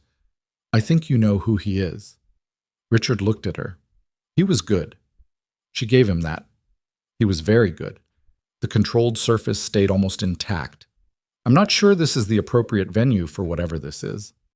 "This is the appropriate venue," Evelyn said, "because what this is concerns this company and this board, and they need to hear it directly." She nodded to Patricia, who distributed a document to each person at the table. 12 pages, cleanly organized, no unnecessary language. Evelyn had written the summary herself, and Patricia had refined it. Richard didn't open his copy. He held it on the table in front of him and looked at Evelyn with eyes that she was reading very carefully for the first time in her life. What she saw was not what she'd expected. She'd expected anger or denial, or the specific coldness of a cornered person. What she saw instead was something more complicated, something that looked, in the first unguarded second, almost like relief, as if some part of him had been waiting for this room. She filed that away and kept going. The documents in front of you outline evidence of a fraud scheme connected to the forced sale of the Mercer family vessel 11 years ago, she said. I'm going to ask Owen Mercer to walk through the evidence because his family is the primary harmed party and it's his right to present it. Owen stood. He had a single folder in front of him and he didn't use it much. He talked the way he did most things, directly, without unnecessary motion, using exactly the words the situation required. He talked for 40 minutes. He explained the fabricated liens. He explained Coastal Assets Holding LLC. He explained the Harlan Maritime Trust and its beneficial ownership. He explained the language-matched documents that connected Richard's internal valuation to the anonymous analysis sent to the auction house. He explained the 4 additional cases identified by the forensic accountant. He presented each piece without drama, without accusation beyond what the facts themselves accused, setting document after document on the table the way he'd set that manila folder at the auction podium 6 weeks earlier. The board members read as he spoke. Evelyn watched their faces. She watched the moment the independent directors understood what they were looking at. She watched the moment 2 of Richard's longest allies on the board stopped looking at Owen and looked instead at Richard. Richard himself remained still throughout. He looked at the documents when they were placed in front of him. He did not speak. When Owen finished and sat down, the room held a particular silence, the kind that comes when a large truth has been put on a table and everyone present understands that it cannot be put back off. The board chairman, a man named Arthur Voss, who was 70 and had the weathered steadiness of someone who'd been through more than one crisis, cleared his throat. "Richard," he said simply. Richard looked at the document in front of him. His hands were flat on the table, and Evelyn could see that they were very still. The specific stillness of conscious effort rather than natural calm. He was holding himself together by deliberate force. "I'm not going to address specifics in this room," he said. His voice was steady. "I'll be retaining counsel." "That's your right," Arthur Voss said, "and the board will respect it. But I think you understand that your participation in board activities will need to be suspended effective today." Richard nodded, once. He looked at the document one more time. Then he looked at Evelyn. She held his gaze. She didn't look away. She didn't look angry because she wasn't. She was past that, had worked through it in those hotel rooms and that rented house in Portland. What she felt, sitting at the head of the table looking at her uncle, was a grief that she hadn't fully expected and hadn't had time to properly sit with. And underneath that grief, a kind of exhausted certainty that she had done what needed to be done. He looked at her for a long moment. Then he stood, picked up his copy of the document. She didn't know why, out of habit maybe, the automatic motion of a man who always took the papers with him, and walked to the door. He stopped with his hand on it. "Your father would have handled this differently," he said. He said it quietly, not quite to the room, almost to himself. Evelyn thought about that for a moment. "Maybe," she said, "but he's not here." Richard opened the door and walked out. The board sat in the silence he'd left. Then Arthur Voss set down his document and looked at Evelyn. "What do we need to do?" "The federal referral has already been filed," she said. "This morning. The board needs to formally authorize full cooperation with the investigation, execute a statement for the public record, and retain independent outside counsel separate from the company's regular firm." She paused. "And we need to discuss restitution for the Mercer family. The company's involvement, even as an unwitting party, gives us a responsibility to make the harmed parties whole." The vote on authorization was unanimous. Even the 2 board members who had been closest to Richard voted yes, and she understood that. They were protecting themselves, but the protection and the right thing aligned in this case, and that was good enough. After the board members filed out, the room narrowed down to Evelyn, Owen, Patricia, and Tom Ridley. Evelyn stayed in her chair at the head of the table. Owen stayed where he was at the other end. The view from the 32nd floor was broad. The harbor, the city, the curve of the coastline. She'd looked at this view hundreds of times from this table and had never quite seen it. "It's done," Tom Ridley said. He meant the meeting, the first part of it. "The investigation is just starting," Patricia said carefully. "I know. Owen looked at the harbor through the window. But the board's on record, the referrals filed. He was quiet for a moment. That's more than we had this morning. Evelyn looked at him. He was looking at the water, and for a second she caught something on his face that she didn't have a complete name for. Not quite peace, not quite exhaustion, not quite satisfaction. Some combination of all three, unguarded for just a moment before he pulled it back. She understood then something she hadn't quite articulated before. That all of this, the 3 years of building the case, the manila folder, the drive to Boston, all of it had been pointed at this room, at this moment, at a table where someone finally said out loud what had been true for 11 years. The harbor was very bright through the glass. The city moved below it, indifferent as cities always were, doing its ordinary work. Evelyn's phone buzzed. She looked at it briefly. Patricia's outside counsel, a pre-scheduled call. She put the phone face down. "Give me 10 minutes," she said to the room, meaning the call. Owen stood. He picked up his folder. He and Tom Ridley exchanged a few quiet words that she didn't try to hear. Then Owen looked at her across the long table. "Thank you," he said. Just that, plainly, without embellishment. She nodded. She didn't say "you're welcome" because that seemed too small for what had just happened in this room. And she didn't say anything more meaningful because the moment didn't need more weight added to it. He walked out. She sat alone at the head of the table for a moment before taking the call, looking at the harbor through the 32nd floor glass, and she thought about her uncle's last words. Your father would have handled this differently. And she turned them over and let herself feel the sting of them before she set them aside. Maybe her father would have. Maybe he would have found a quieter way, a more private resolution, a version of the truth that cost less in the telling. She didn't know. She'd never know. What she knew was what she had done. She picked up the phone and took the call. Outside the windows, the harbor moved its slow, cold Atlantic self under a sky that had gone from gray to a clear and brittle blue. The kind of blue that only happened in New England in late autumn when the air had finally finished with its uncertainty and committed to cold. She had 3 more calls after that, and a statement to review, and a company to hold together through whatever came next. She started working. The federal investigation moved the way federal investigations always move, slower than anyone wanted and faster than anyone was ready for. The FBI's Financial Crimes Unit assigned 2 agents to the case within a week of the referral. Agent Dana Reyes was 40, methodical, with the particular quality of someone who had spent 15 years following money through structures designed to resist being followed. Her partner, Agent Carl Whitmore, was older, quieter, the kind of man who said very little in meetings and then asked the one question that reframed everything. They came to Portland first, reviewed Patricia's documentation and the forensic accountant's report, and then drove up to Caldwell Cove to meet Owen. Evelyn wasn't in that meeting. She'd offered to be, and Owen had said no, politely but clearly. He wanted his first conversation with the federal investigators to be his own, not filtered through her presence or her company's interests. She respected that. She drove back to Boston and spent the day in her office doing the ordinary work of running a company, which she was grateful for because it gave her hands and mind something to do while she waited. Tom Ridley called her at 6 that evening. They were here 3 hours, he said. Reyes is thorough. She had questions I didn't expect. Like what? She wanted to know about the dispute between Daniel Mercer and Richard Carrington, the original one, years ago. She'd already found reference to it in some business records she'd pulled before the meeting. Evelyn sat back in her chair. She's looking at the motive structure. She's looking at everything. She's good. A pause.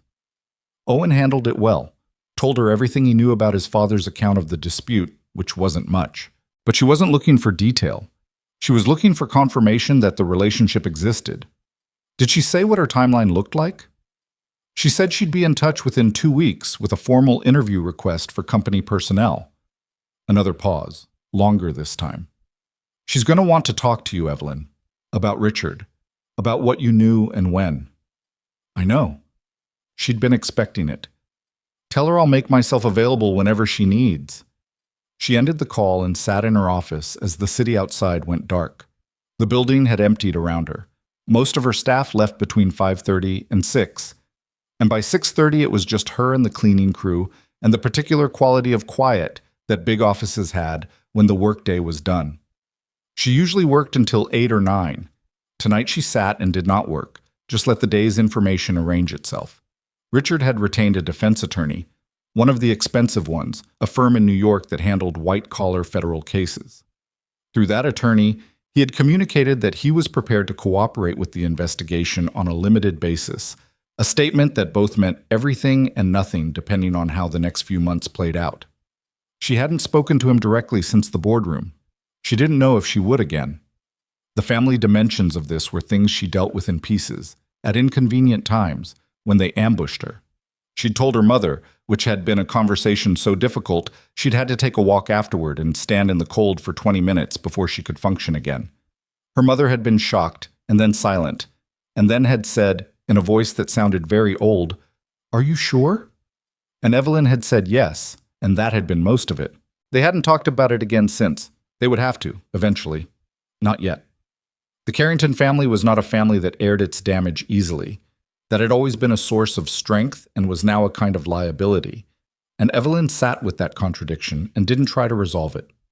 She went home at 7:30 and cooked dinner, badly. She was not a good cook, had never particularly tried to be, and ate it standing at the kitchen counter of her apartment while reading a maritime engineering journal, which was something she'd started doing in the past month. She'd ordered 4 of them after her visits to the Mercer yard. She was not sure entirely why.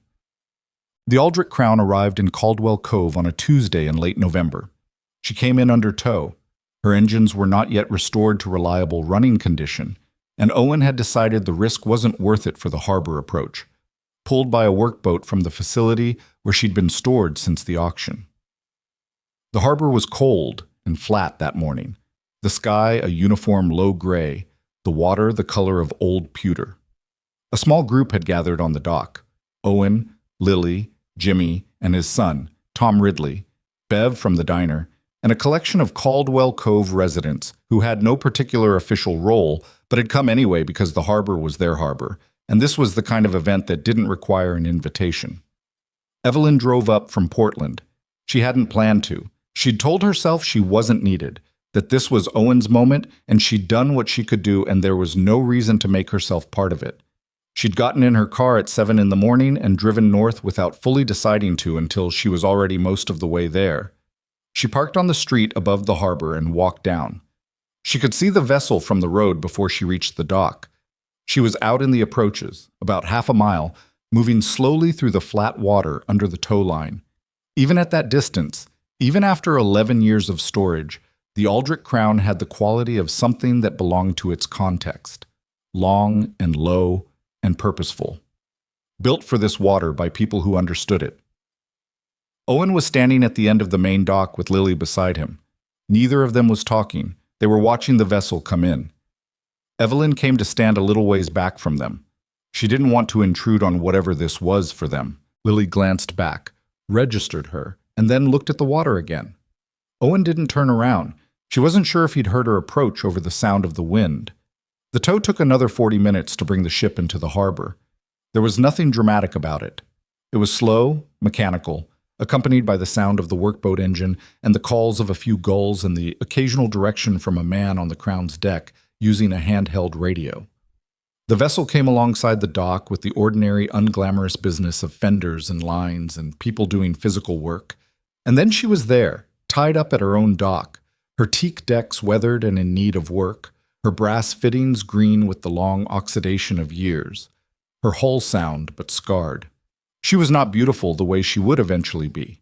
She was beautiful the way something is beautiful when you can see what it was and what it will be, and you understand the distance between. Owen stepped forward when the lines were secured and put his hand on the hull, flat palm against the wood, just for a moment. He didn't say anything. Jimmy, who had been at the yard since Daniel Mercer's time, came to stand beside him and put his own hand up, and something passed between the two men that didn't require words. Lily had her hand on the hull too. She was looking up at the vessel with an expression that Evelyn recognized, not quite what she'd expected from a 9-year-old, which would have been uncomplicated excitement. This was something more layered, like she understood the weight of what she was touching, even if she couldn't have articulated it.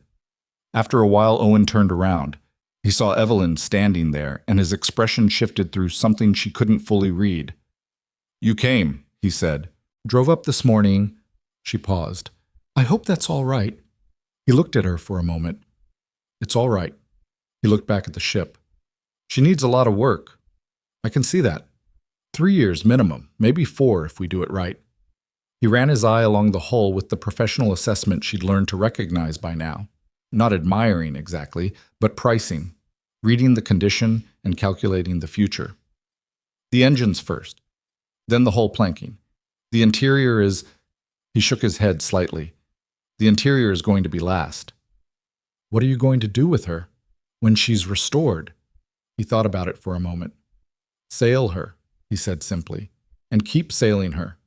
He looked at Evelyn. "She's not a museum piece. My father didn't build museum pieces." Lily had drifted closer to them during this conversation, with the navigation of a child who's learned that adults will include her if she just orbits close enough. She was looking at Evelyn with her direct, assessing gaze. "Are you going to help fix her?" she asked. Evelyn glanced at Owen briefly, then back at Lily. "I'm not much of a shipbuilder." "Dad can teach you," Lily said, with the casual confidence of someone for whom this was obviously the solution. "He teaches me." Owen said quietly, "Lily." "What? She could learn." The girl looked at the ship and then back at Evelyn. "She said she wanted to understand how it was built. Building it is the same as understanding it." The logic was airtight in the way that 9-year-old logic sometimes was, and Evelyn found herself without a good counter to it. Owen had a look on his face that she was starting to identify as the expression he wore when Lily said something he couldn't argue with. "Something to think about," Evelyn said, which was the most honest answer she had. The federal case moved through its phases with the grinding momentum of institutional process. By December, Agent Reyes had conducted formal interviews with 11 Carrington Maritime employees, including 3 members of the board's acquisition committee. Evelyn sat for her own interview on a Wednesday morning in December, in a conference room in the FBI's Boston field office, with Patricia at her side. The interview lasted 4 hours. Reyes asked methodical questions, and Whitmore asked the reframing ones, and Evelyn answered everything directly and without performance, which she thought was probably the only way to get through 4 hours of that kind of questioning. Afterward, Patricia walked her out to the street and said, "You did well," in the tone she used for factual assessments rather than reassurance. "Did I seem defensive at any point?" "Not once." Evelyn breathed out some of the tension the morning had built up. "Good." She looked at the street, the gray December city, people moving with the particular purposefulness of cold-weather pedestrians. "Do they have enough?" "They have plenty," Patricia said. "The question is whether Richard cooperates or fights it. If he fights it, the trial could be 2 years out. If he cooperates," she paused. "His attorney reached out to Reyes's office last week. Apparently there are discussions about the scope of cooperation. He's going to take a deal." "Probably. The alternative is worse." Evelyn thought about Richard in a courtroom, thought about what a trial would do to what remained of the family, to what remained of the company's reputation.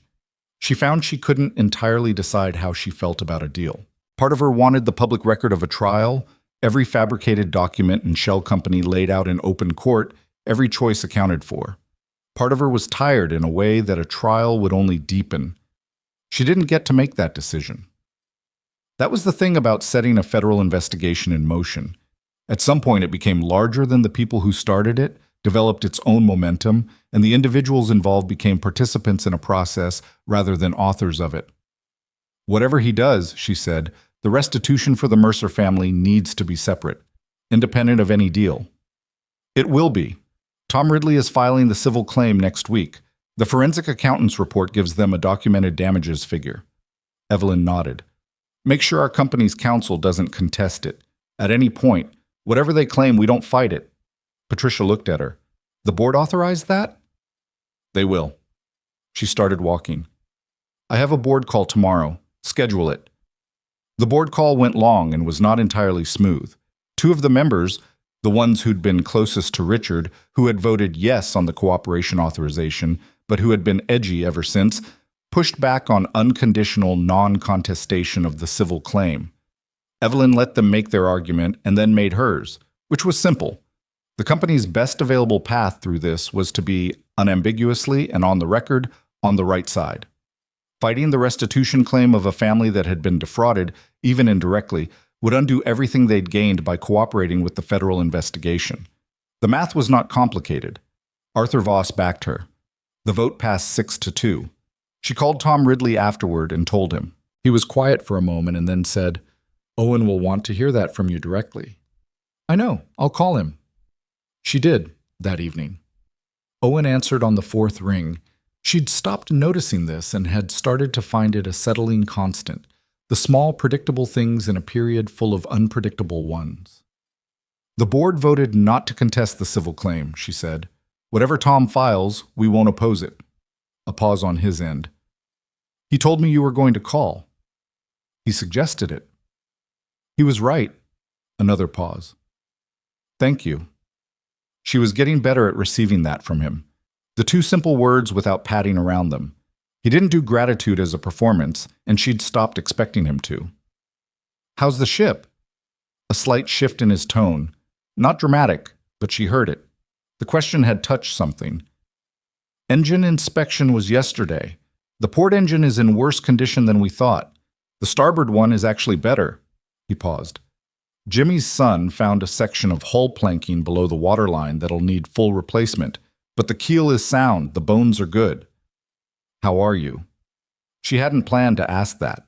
It came out because it was what she actually wanted to know, and she'd gotten tired over the past weeks of editing herself with him.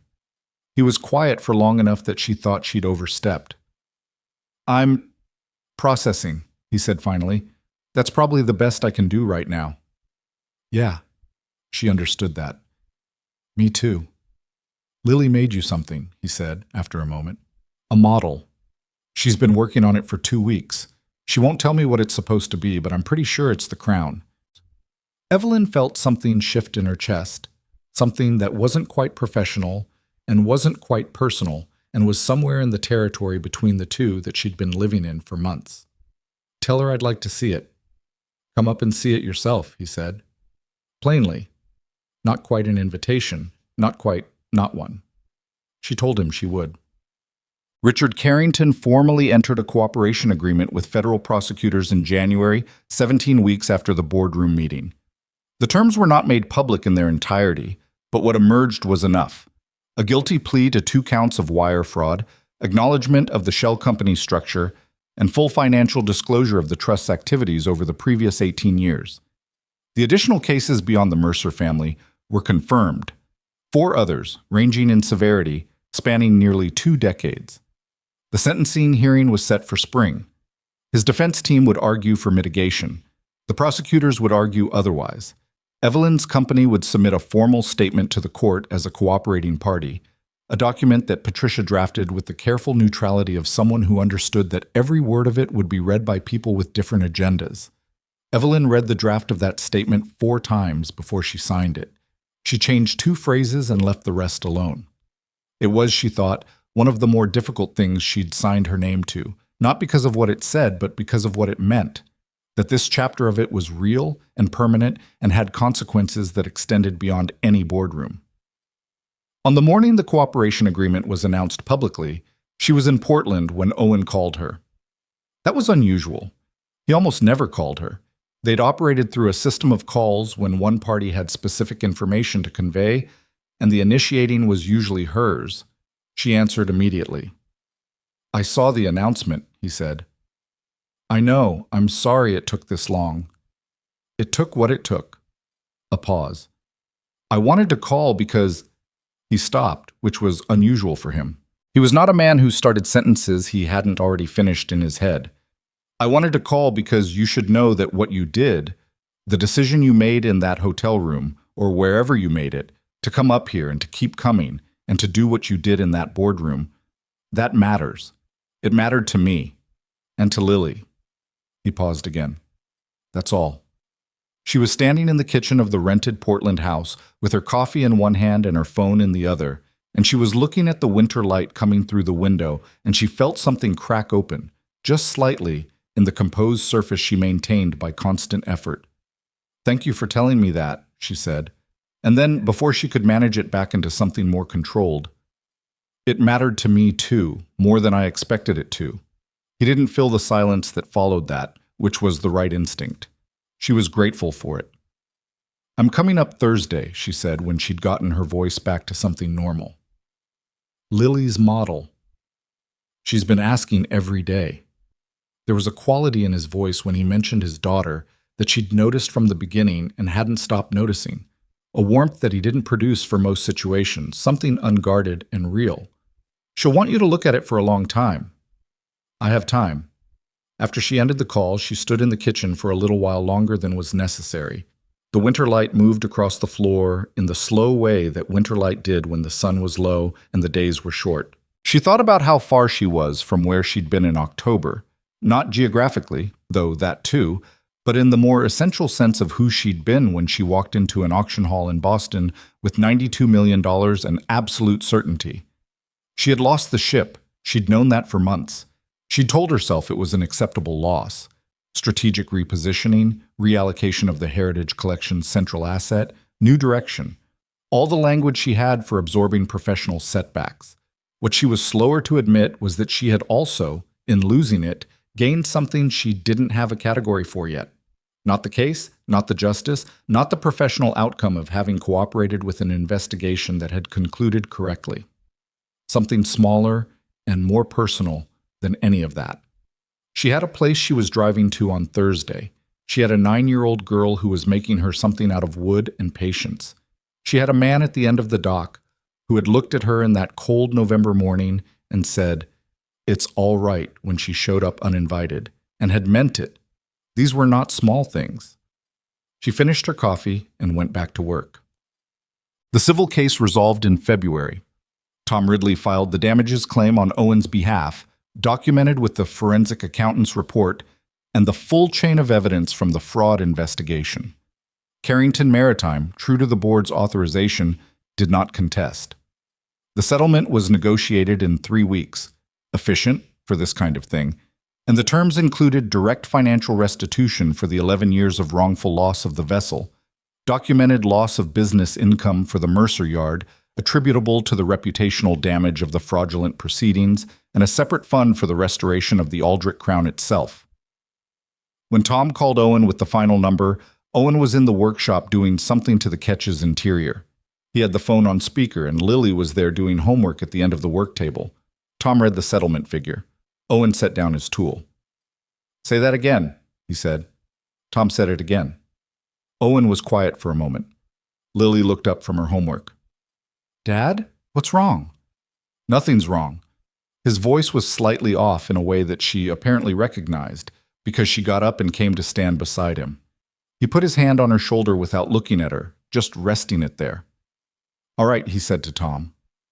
"When do we sign?" "End of the week. I'll send you the documents tonight." After he ended the call, Lily looked up at him. "What was it?" He told her, simplified, what the settlement covered. She processed it with the particular thoroughness she brought to things that mattered. "So the ship can be fixed," she said. "The ship can be fixed." She thought about it for another moment. "And Grandpa was right." "Grandpa was right," she nodded. Just once, the same way she'd nodded months ago when he'd told her the ship was coming home. Then she went back to her homework. Owen stood in the workshop and looked at the drawings on the wall, the hull plans, the cross-sections, the rigging diagram that had been there since his father's time, pinned through multiple layers of paper underneath it, a sedimentary record of every vessel the yard had ever worked on. He thought about his father, the way he'd been thinking about him more frequently in the past months. Not with the blunted grief that had become habitual over the years since his death, but with something sharper and more present. Daniel Mercer had spent the last years of his life carrying a wrong that he'd known was wrong but couldn't prove. He died with it still on him. Owen had been afraid for a long time that that was simply how the story ended, that some things stayed unjust not because justice was impossible, but because the cost of pursuing it was more than most people could bear alone. He looked at the drawings on the wall. The settlement documents arrived that night. He read them twice, carefully, the way he read anything legal, signed where indicated, scanned and sent them back. Then he did something he hadn't done in several years. He went to the storage shelf at the back of the workshop and found the bottle of good whiskey he kept there for when something warranted it. He poured 2 inches into a glass. He thought about pouring a second glass and setting it on the shelf the way he'd seen people do in movies about loss and legacy and the debts the living owed the dead. He didn't do that. It wasn't his style, and he thought his father would have found it vaguely theatrical. He just stood in his workshop with his whiskey and his drawings and the sound of the harbor outside, and he let himself feel the full weight of what had happened over the past months. All of it, the years behind it, the cost of it, the improbable chain of events that had started with a wrong woman buying the wrong ship at the wrong auction and ended with this. And he didn't try to organize it or resolve it or turn it into anything manageable. The whiskey was good. The harbor sounded the same as it always did. After a while, he turned off the workshop light and walked across the cold yard to the house, where Lily was asleep, and the kitchen still smelled faintly of the dinner they'd had 3 hours ago. He stood in the dark kitchen for a moment. He thought about Evelyn, which he'd been doing with a regularity that he had mixed feelings about. He thought about her standing at the back of the dock on that November morning, having driven 4 hours north without announcing it, standing a little apart so she wouldn't intrude, watching the ship come in. He thought about the way she'd answered his question about why she was involved, partly this, partly that, and then the honest part underneath. I don't want to be the person who knows about it and doesn't act. He thought about the fact that she had a habit of saying the real thing after the managed version, like she was practicing at being more honest than she'd been trained to be. He had not, in the 4 years since Claire died, allowed himself to think about anyone the way he was beginning to think about Evelyn Carrington. Not because he'd made a rule about it, exactly, but because no one had gotten close enough to the actual interior of his life to make it a question. He'd kept the perimeter managed. He'd kept his attention on Lily and the yard and the case and the ordinary work of keeping a life running. The perimeter had been, apparently, less managed than he thought. He went to bed. He lay in the dark and listened to the harbor the way he always did, and thought about things he didn't plan to think about, in the unhelpful way the late-night mind operates when it's tired but won't stop. He fell asleep eventually. Outside, the harbor moved its cold, patient self under a February sky full of stars, and the Aldrich Crown sat in her dock with her weathered decks and her sound keel, waiting for the work that was coming, breathing in the salt air of the harbor where she had been built and where she had finally been returned. It was not a perfect ending. No ending was. There was a sentencing hearing still coming, and there were months of restoration work ahead, and there were questions in Owen's chest that he hadn't answered yet, and a company in Boston that was rebuilding itself through the aftermath of a fraud that had lived inside it for years. But the ship was home. The record was clear. The account that had been open for 11 years was finally, imperfectly, honestly closed. That was enough for tonight. Spring came to Caldwell Cove the way it always did, reluctantly, in fits and starts, with cold mornings that lied about the afternoon and afternoons that made promises the evenings didn't keep. March was still winter with better lighting. April was a negotiation. But by the second week of May, the harbor had warmed enough that the lobster boats were running early, and the yard smelled of fresh-cut wood and marine paint and the particular alive quality of salt air when the temperature finally decided to commit. The Aldrich Crown had been in restoration for 5 months. Owen had started with the engines, which was always where he started. Function before appearance, the Mercer yard's operating philosophy distilled to a practice. The port engine had required more work than even the pessimistic November assessment had suggested. He'd sourced parts from 3 different suppliers, fabricated 2 components himself on the machine lathe, and spent 6 weeks on that engine alone before he was satisfied. The starboard engine had come back to running condition faster, which was the small mercy the project needed at the beginning, some early sign that the work was going to be possible before the scale of it became fully apparent.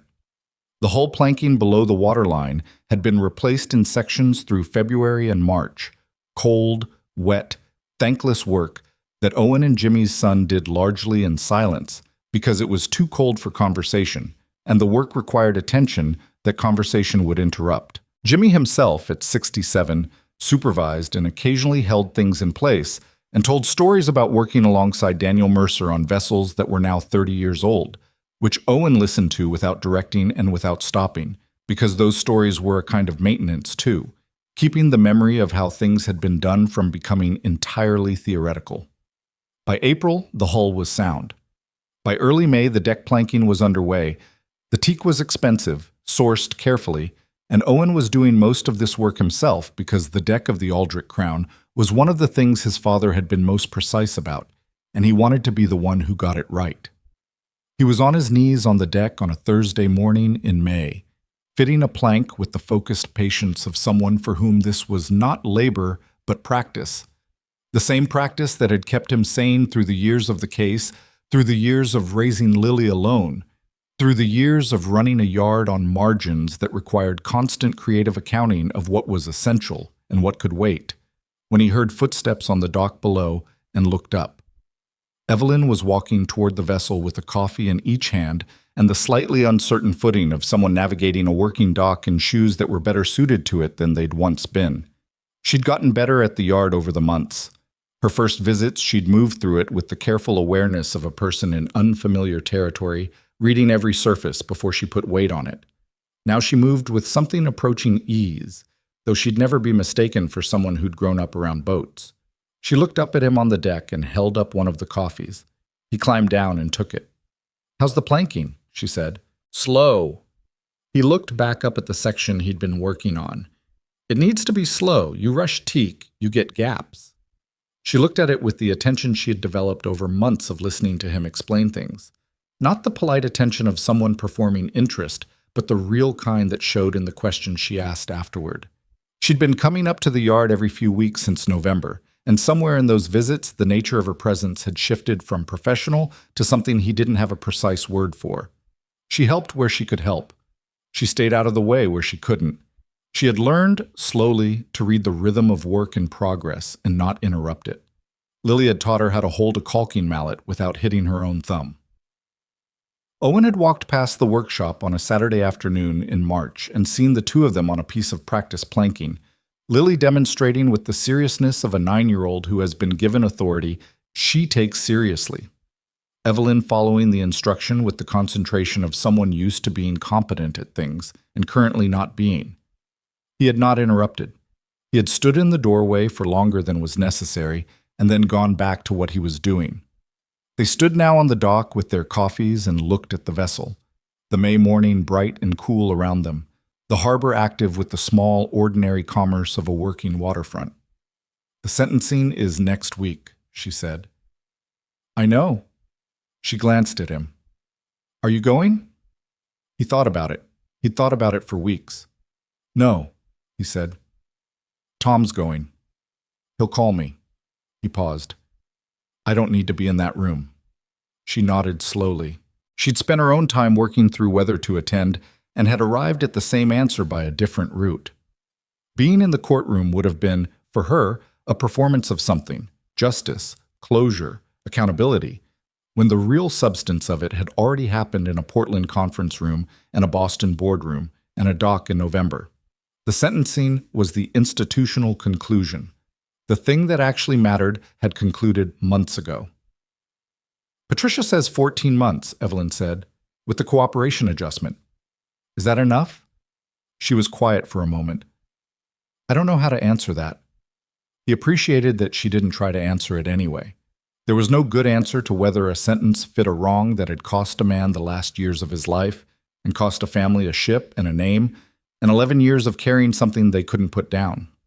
The math didn't work. It never did in these situations. You could acknowledge that the system had done what it could do and still understand that what it could do wasn't sufficient. Both things were true, and neither canceled the other. "My mother asked about you," Evelyn said after a moment. That surprised him. He showed it. "About me?" "She wanted to know who you were. I'd mentioned the case, obviously, but—" She stopped, seemed to be deciding how much to say. "She wanted to know who you were as a person, not as the legal context." "What did you tell her?" She looked at the harbor.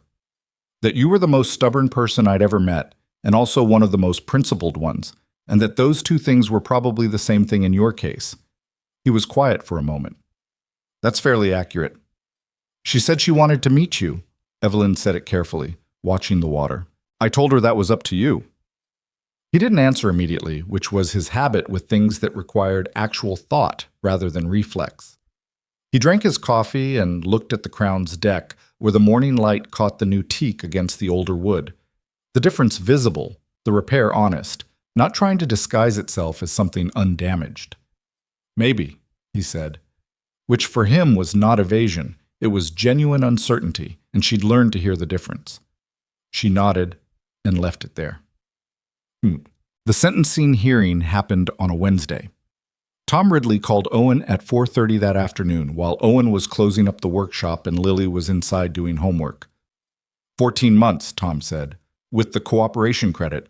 He'll serve it at a minimum security facility in Connecticut. 3 years supervised release after. Full financial penalties as outlined in the plea. A pause. The judge read our victim impact statement into the record. All of it. Owen sat down on the workshop bench. How did he look? Older. Tom's voice was careful. He looked like a man who'd been carrying something heavy for a long time and had finally put it down. Not happily, but down. Owen thought about that. He didn't know what to do with it. The idea that Richard Carrington might have experienced his own version of weight, might have spent years with what he'd done sitting inside him like an unpaid debt. It didn't reduce the wrong. It didn't produce sympathy, exactly. But it complicated the story in the way that true things complicated stories, and Owen had long since given up wanting the world to be simpler than it was. Is it done? He said. The criminal part is done, Tom said. The civil settlement is already executed. The title to the Crown has been clear since the auction ruling. A pause. Yeah, Owen, it's done. He ended the call. He sat in the quiet workshop for a while. The tools were where they always were. The drawings on the wall were the same drawings that had been there for 30 years. Through the window, he could see the dock where the Aldrich Crown sat in the late afternoon light. Her new teak deck bright against the older wood of the dock. Her lines running clean from bow to stern. He thought about his father. He thought about a phone call years ago, a voice that sounded diminished. He thought about a man who had spent his working life building things that would outlast him and had died before he could see the most important one come home. He didn't have a ceremony for this moment. He didn't have a speech prepared for an empty room. He just sat with it and let it be what it was. And after a while, he stood up and went inside where Lily was at the kitchen table with her homework spread across it and a glass of juice she'd already half finished. She looked up when he came in. She read his face the way she'd always been able to. She'd gotten that from her mother, the ability to read a room before anyone spoke. And she said, "Was that Tom?" "Yeah." "What did he say?" "It's done," he said. "All of it." She looked at him for a moment with those serious, dark eyes. Then she got up from her chair and put her arms around him, the way she'd done since she was small enough to be held. And he put his hand on the back of her head and just stood there in the kitchen, in the late afternoon light, and didn't say anything, and didn't need to. After a moment, she pulled back and looked up at him. "Can we call Evelyn?" He looked at his daughter. "Yeah," he said. "We can call Evelyn." She drove up the following Saturday. She arrived in the late morning when the yard was busy. Owen on the Crown's deck working on the capstan housing, Jimmy's son sanding a section of hull, the yard full of the productive noise of work in progress. Lily intercepted her in the parking area with the energy of someone who had been waiting and had been patient about it, and was now done being patient. "Come see what I did," Lily said, and took her hand without asking and pulled her toward the workshop. On the work table, on a piece of canvas she'd laid out carefully, was the model she'd been building since November. Evelyn had seen it in progress on her previous visits. The rough hull form, the beginnings of the deck structure, the slow accretion of detail over months. She had not seen it finished. It was the Aldrich Crown. That had been obvious from the beginning, but the finished version was more than she'd expected. Lily had gotten the proportions right in a way that spoke of either talent or obsession, or both. The hull form accurate, the deck hardware rendered in painstaking small-scale detail. She'd painted it too, the hull the dark green it had carried in its original commission, the teak deck in its warm color, the brasswork in gold paint that was slightly uneven in places and perfect for it. Evelyn looked at it for a long time. "Lily," she said, "this is extraordinary." "I used Dad's plans," Lily said. "The original ones. He showed me how to read the scale." She stood beside it with her hands in her jacket pockets, studying her own work critically, the way craftspeople learn to do. "The capstan is a little too big. I measured wrong the first time and had to redo it, but the second one is still slightly off. I wouldn't have known." "I know." Lily looked at it. "But it is," she paused. "I made it for you." Evelyn looked at her. "For me?" "You never got the real ship." Lily said it with the directness that was her dominant mode of communication, unaware of or indifferent to the weight the statement carried. "That's not fair.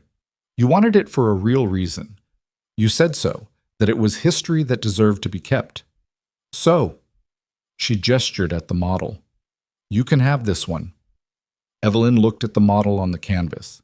She looked at the 9-year-old who had spent 6 months building it with the patience of someone 4 times her age for a reason that was purely generous and asked nothing in return. She was not a person who cried easily. She had trained herself out of it in professional settings years ago, and the training had bled into most other settings by now. But something in that moment caught her off guard in the way that only the completely genuine things could, slipping past every prepared defense because it hadn't come from a direction she was defending. She crouched down so she was at Lily's level. "Thank you," she said, and her voice was more unsteady than she'd planned for, but she didn't hide it. "I mean that. This is the best thing anyone has given me in a long time." Lily assessed this statement seriously, nodded once, and then said, "I'll help you carry it to your car so it doesn't break." Evelyn laughed. A real one, not the managed kind. "Deal, Geek." Owen came down from the deck around noon and found them in the yard, Lily showing Evelyn something about the ketch's rigging that had apparently become interesting to both of them. He stood at the edge of the dock and watched them without announcing himself for a moment. This was a thing he did, increasingly, and had mixed feelings about: the watching. He noticed her with the same involuntary attention he'd been noticing her with for months. The way she moved through a space, the way she listened when Lily explained things, the slight change in her face when she was actually engaged versus professionally attentive. He'd been noticing all of it and cataloging it somewhere he hadn't decided what to do with yet. He was not a man who moved quickly toward things. He never had been. It had cost him in his life. Opportunities he'd waited too long on, conversations he'd delayed until they were harder than they needed to be, but it had also saved him from a category of mistakes that impatience produced. He moved at his own pace, and he knew it. But he was 32 years old, and it had been 4 years since he'd had a person in his life who saw him clearly and was interested in what they saw. He'd gotten used to the absence of that, had organized his life around its absence, had told himself, honestly, he thought, that he was fine, that Lily was enough, that the work was enough, that the harbor and the yard and the community of Caldwell Cove were enough. And they were. They had been. The complication was that they weren't the only thing anymore. He walked over to where they were. Lily looked up when she heard him coming. Evelyn turned around. "How's the capstan housing?" she said. "Stubborn." He looked at his daughter. "You show her the model." "She's taking it home," Lily said with satisfaction. "Good." He looked at Evelyn. "You hungry? There's enough if you're staying for lunch." It was not, he was aware, the most elaborate invitation anyone had ever extended, but she looked at him with the directness that was her own dominant mode, the one he'd initially found disconcerting and had come to rely on, and said, "I'm staying for lunch." Lily immediately redirected her attention to a project only she could see and headed toward the workshop. Owen looked at Evelyn in the quiet that Lily's departure left. "She's good at that," Evelyn said. "The strategic exit. She's been doing it since she was 6. He looked at his daughters retreating back. "She's not as subtle as she thinks." "She's not trying to be subtle." Evelyn looked at him. "She's trying to give us a minute." He met her eyes. "I know." The harbor was bright behind her. May, finally committing to itself, warm enough that the light had a different quality than it had for months, less guarded, more direct. He was aware of the yard around them, the familiar weight and smell and sound of it, and aware of her in the middle of it, which had stopped feeling strange sometime in the past months and had started feeling like just how things were. What the yard looked like now. Who was in it?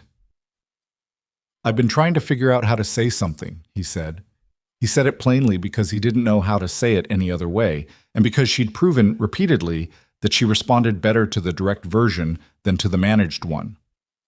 "I'm not good at this." "I know." There was no amusement in it. She was listening. "The past months." He stopped, tried again. "What you did. Coming here, staying with it, doing what you did in that boardroom that mattered in ways that go beyond the case." He looked at her steadily. "I don't think you know how much." She was quiet for a moment. "I might have an idea. And I've been—" He looked at the harbor briefly, back at her. "I've been noticing you. For a while now. And I didn't know what to do with it because I'm not particularly practiced at this, and because I wasn't sure if it was—" He paused. "I wasn't sure what you were here for." She held his gaze. "What do you think I'm here for?" "I think you're here for more than the case." She was quiet for a moment that felt longer than it probably was. The harbor moved behind her. The gulls made noise somewhere off to the right. The yard held its breath in the way that felt like the world cooperating with a moment, whether it meant to or not. "I'm here for more than the case," she said. Simple as that. No management around it. He looked at her. She looked back. Neither of them rushed it. "I'm not easy to be around," he said. "I work too much. I'm in my head a lot. Lily comes first, always. That's not a negotiation." "I know." She didn't say it dismissively. She said it like she'd thought about it, which he believed. "I'm not easy either. I travel too much. I'm better at running a company than I am at most personal things. I spent 30 years learning how to manage every room I walked into, and I'm just starting to figure out that that's not always the right approach." She paused. "We both have a lot of—" "Yeah," he said. "But I keep driving 4 hours north," she said. "So?" He looked at her for a moment longer. Then he said, "You should probably stop renting in Portland." She blinked. That had landed. He could see it. "Caldwell Cove has a decent rental market," he said, which was not entirely true. "And the commute from Portland is 40 minutes. It's a lot of 40 minutes. She looked at him with the particular expression she had when she was deciding something and was close to the decision. He'd learned to recognize it. "Are you telling me to move to Caldwell Cove? I'm noting that you spend a lot of time here, and the drive is inconvenient. That's very practical of you." "I'm a practical person." Something shifted in her face. Not quite a smile. Something that came before a smile, the moment before the expression catches up to what the person already knows. "I'll think about it," she said. "Take your time." He started toward the house. "Lunch is in 20 minutes. She followed him, and he heard her laugh quietly behind him. The real one, not the managed one. And he did not turn around, but something in his chest that had been held carefully for a long time loosened, just slightly, and let a little air in. The summer unfolded the way good summers in New England did. Imperfectly, generously, with cold weeks sandwiched between warm ones, and fog that rolled in on the nights you'd planned to be outside, and days of such uncomplicated brightness that you forgot to be suspicious of them. Evelyn found a rental in Caldwell Cove in June. It was a small house on the harbor side of the hill, a 15-minute walk from the yard, with a view of the water from the kitchen window and heating that worked inconsistently, and a landlord who was Bev's brother-in-law and found the whole situation highly entertaining.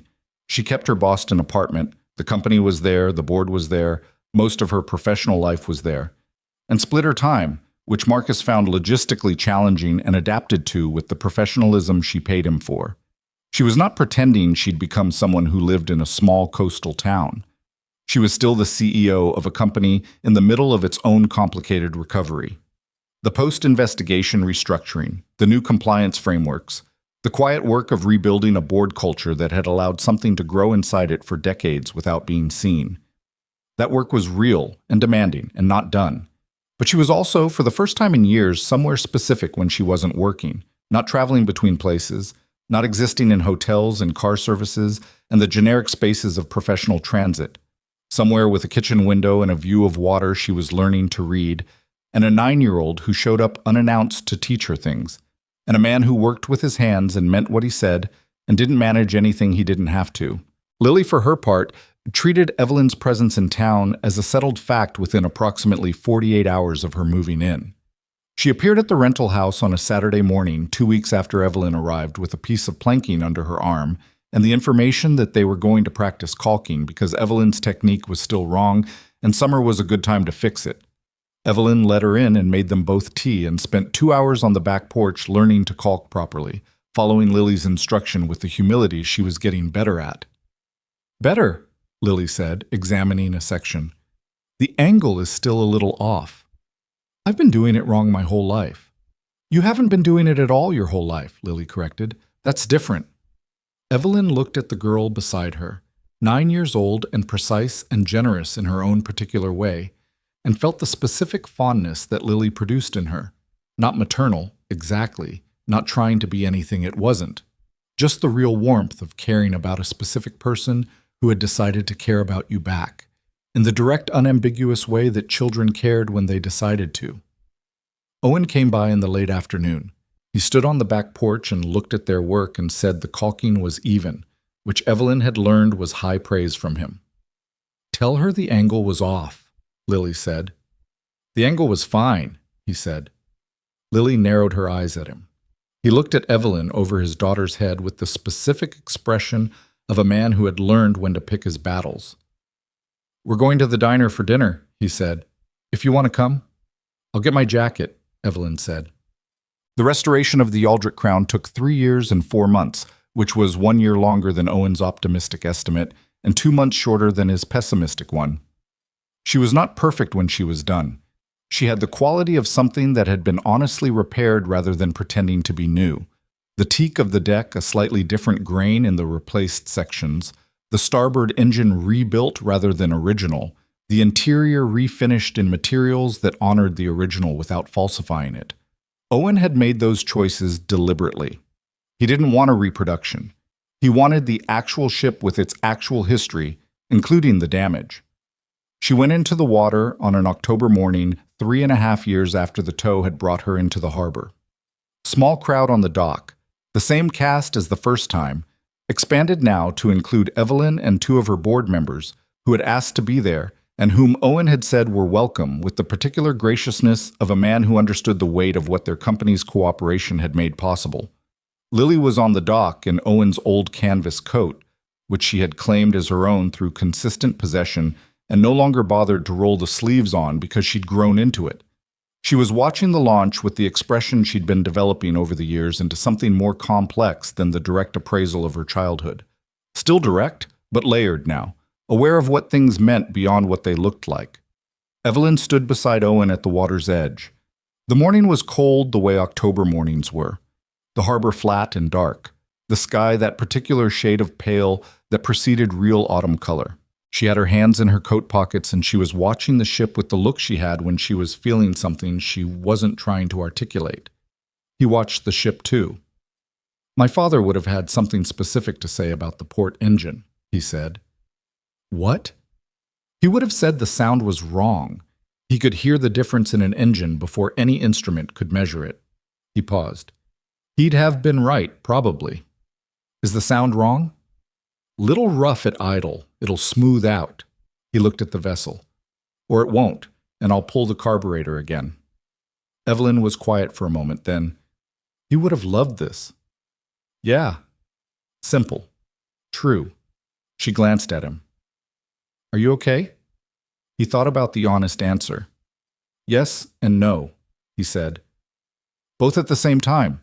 I don't know if that gets easier." She looked at the ship. "I don't think it does. I think you just get better at holding both." He considered that. "That sounds like something you learned." "The past few years have been educational." He looked at her. The familiar profile, the way she stood, the quality of her attention when she was actually present and not performing anything.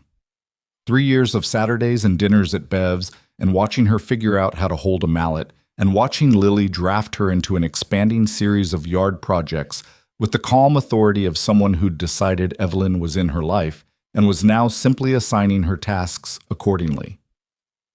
3 years of driving and phone calls, and the particular intimacy of being genuinely known by someone who had started out on the wrong side of a transaction.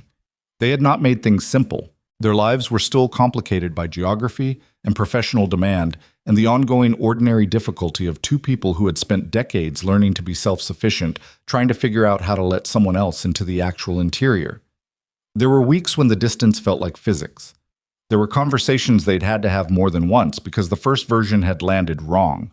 Lily had, at one point, sat them both down at the kitchen table and told them with 9-year-old precision that they were being difficult, and she wished they would figure it out, which had been humiliating and clarifying in equal measure. They were figuring it out. Imperfectly, honestly, at their own pace. He reached over and took her hand. Not an announcement, just a thing he did. Her fingers wrapped around his. On the dock, the Aldrich crown floated in her home harbor for the first time in 11 years. The October light running along her restored hull, her lines clean and true. Built to last. Built for this water, by hands that had understood there was no difference between beauty and function when both were done right. Lily had drifted down to the water's edge and was looking up at the vessel with her hand on the hull, the same gesture Owen had made the day the ship arrived. She didn't know she was doing it. It was just where the hand went, when something important was in front of you, and you wanted to be sure it was real. There's a version of this story that wants to be about triumph, about a billionaire who lost and a shipbuilder who won, and the tidy restoration of justice that proves the system works when people of integrity decide to make it work. That version is too clean. What actually happened was messier and slower and more human than that, and the truth of it was in the things that weren't resolved neatly. A man who held his daughter in a kitchen and didn't say anything because there were no words for what the moment contained. A woman standing alone in a Portland house, learning that competence was not the same as strength. A 9-year-old who understood at some deep and instinctive level that the adults around her were doing their best, and that their best was imperfect, and that this was not a reason to love them less. The Aldrich crown was a ship. She was important because of what she represented: a family's work, a father's pride, a legacy that almost got erased by the particular kind of greed that wears institutional clothing and hides behind legal language. Recovering her mattered. But the recovery of the ship was not the most important thing that happened. The most important thing was smaller than that. It was a woman who drove 4 hours north because she'd made a wrong assumption and couldn't live with leaving it uncorrected. It was a man who let her in, slowly, because she kept showing up, and because what she showed him, over time, was that she was genuinely interested in the truth of things rather than the convenient version. It was a child who handed a stranger a model ship and said, "You never got the real one, so I made you this," with the unsentimental generosity that children had when no one had taught them yet to ration it. People talk about justice like it's a destination, like if you fight long enough and accumulate enough evidence and find the right room and say the right words, you arrive somewhere final where the account is settled and you can rest. Owen had believed something like that for years, had believed that when the ship came home, when the record was clear, something in him would close. What he found instead was that justice was not a destination. It was a correction. It set the record straight, restored what could be restored, named what needed to be named.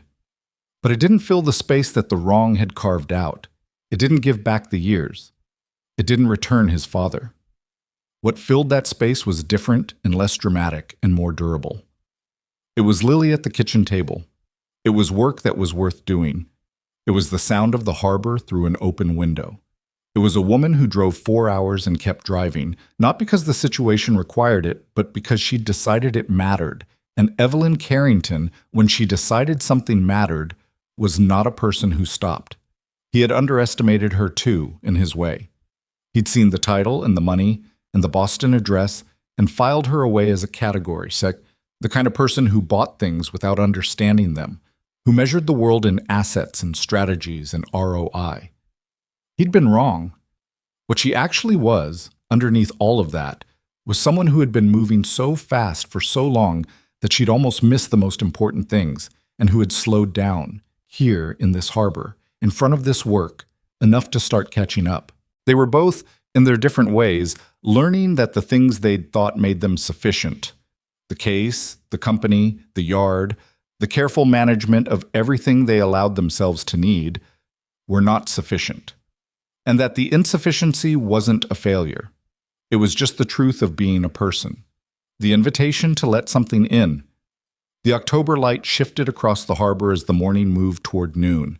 The Aldrich Crown sat in her dock, patient as something that had already waited 11 years and had learned not to be in a hurry. The yard was alive with the sound of it, the harbor's ordinary voice, the work continuing, the season turning. Owen and Evelyn stood at the water's edge, with their hands wrapped around each other and their eyes on the ship and the water beyond it.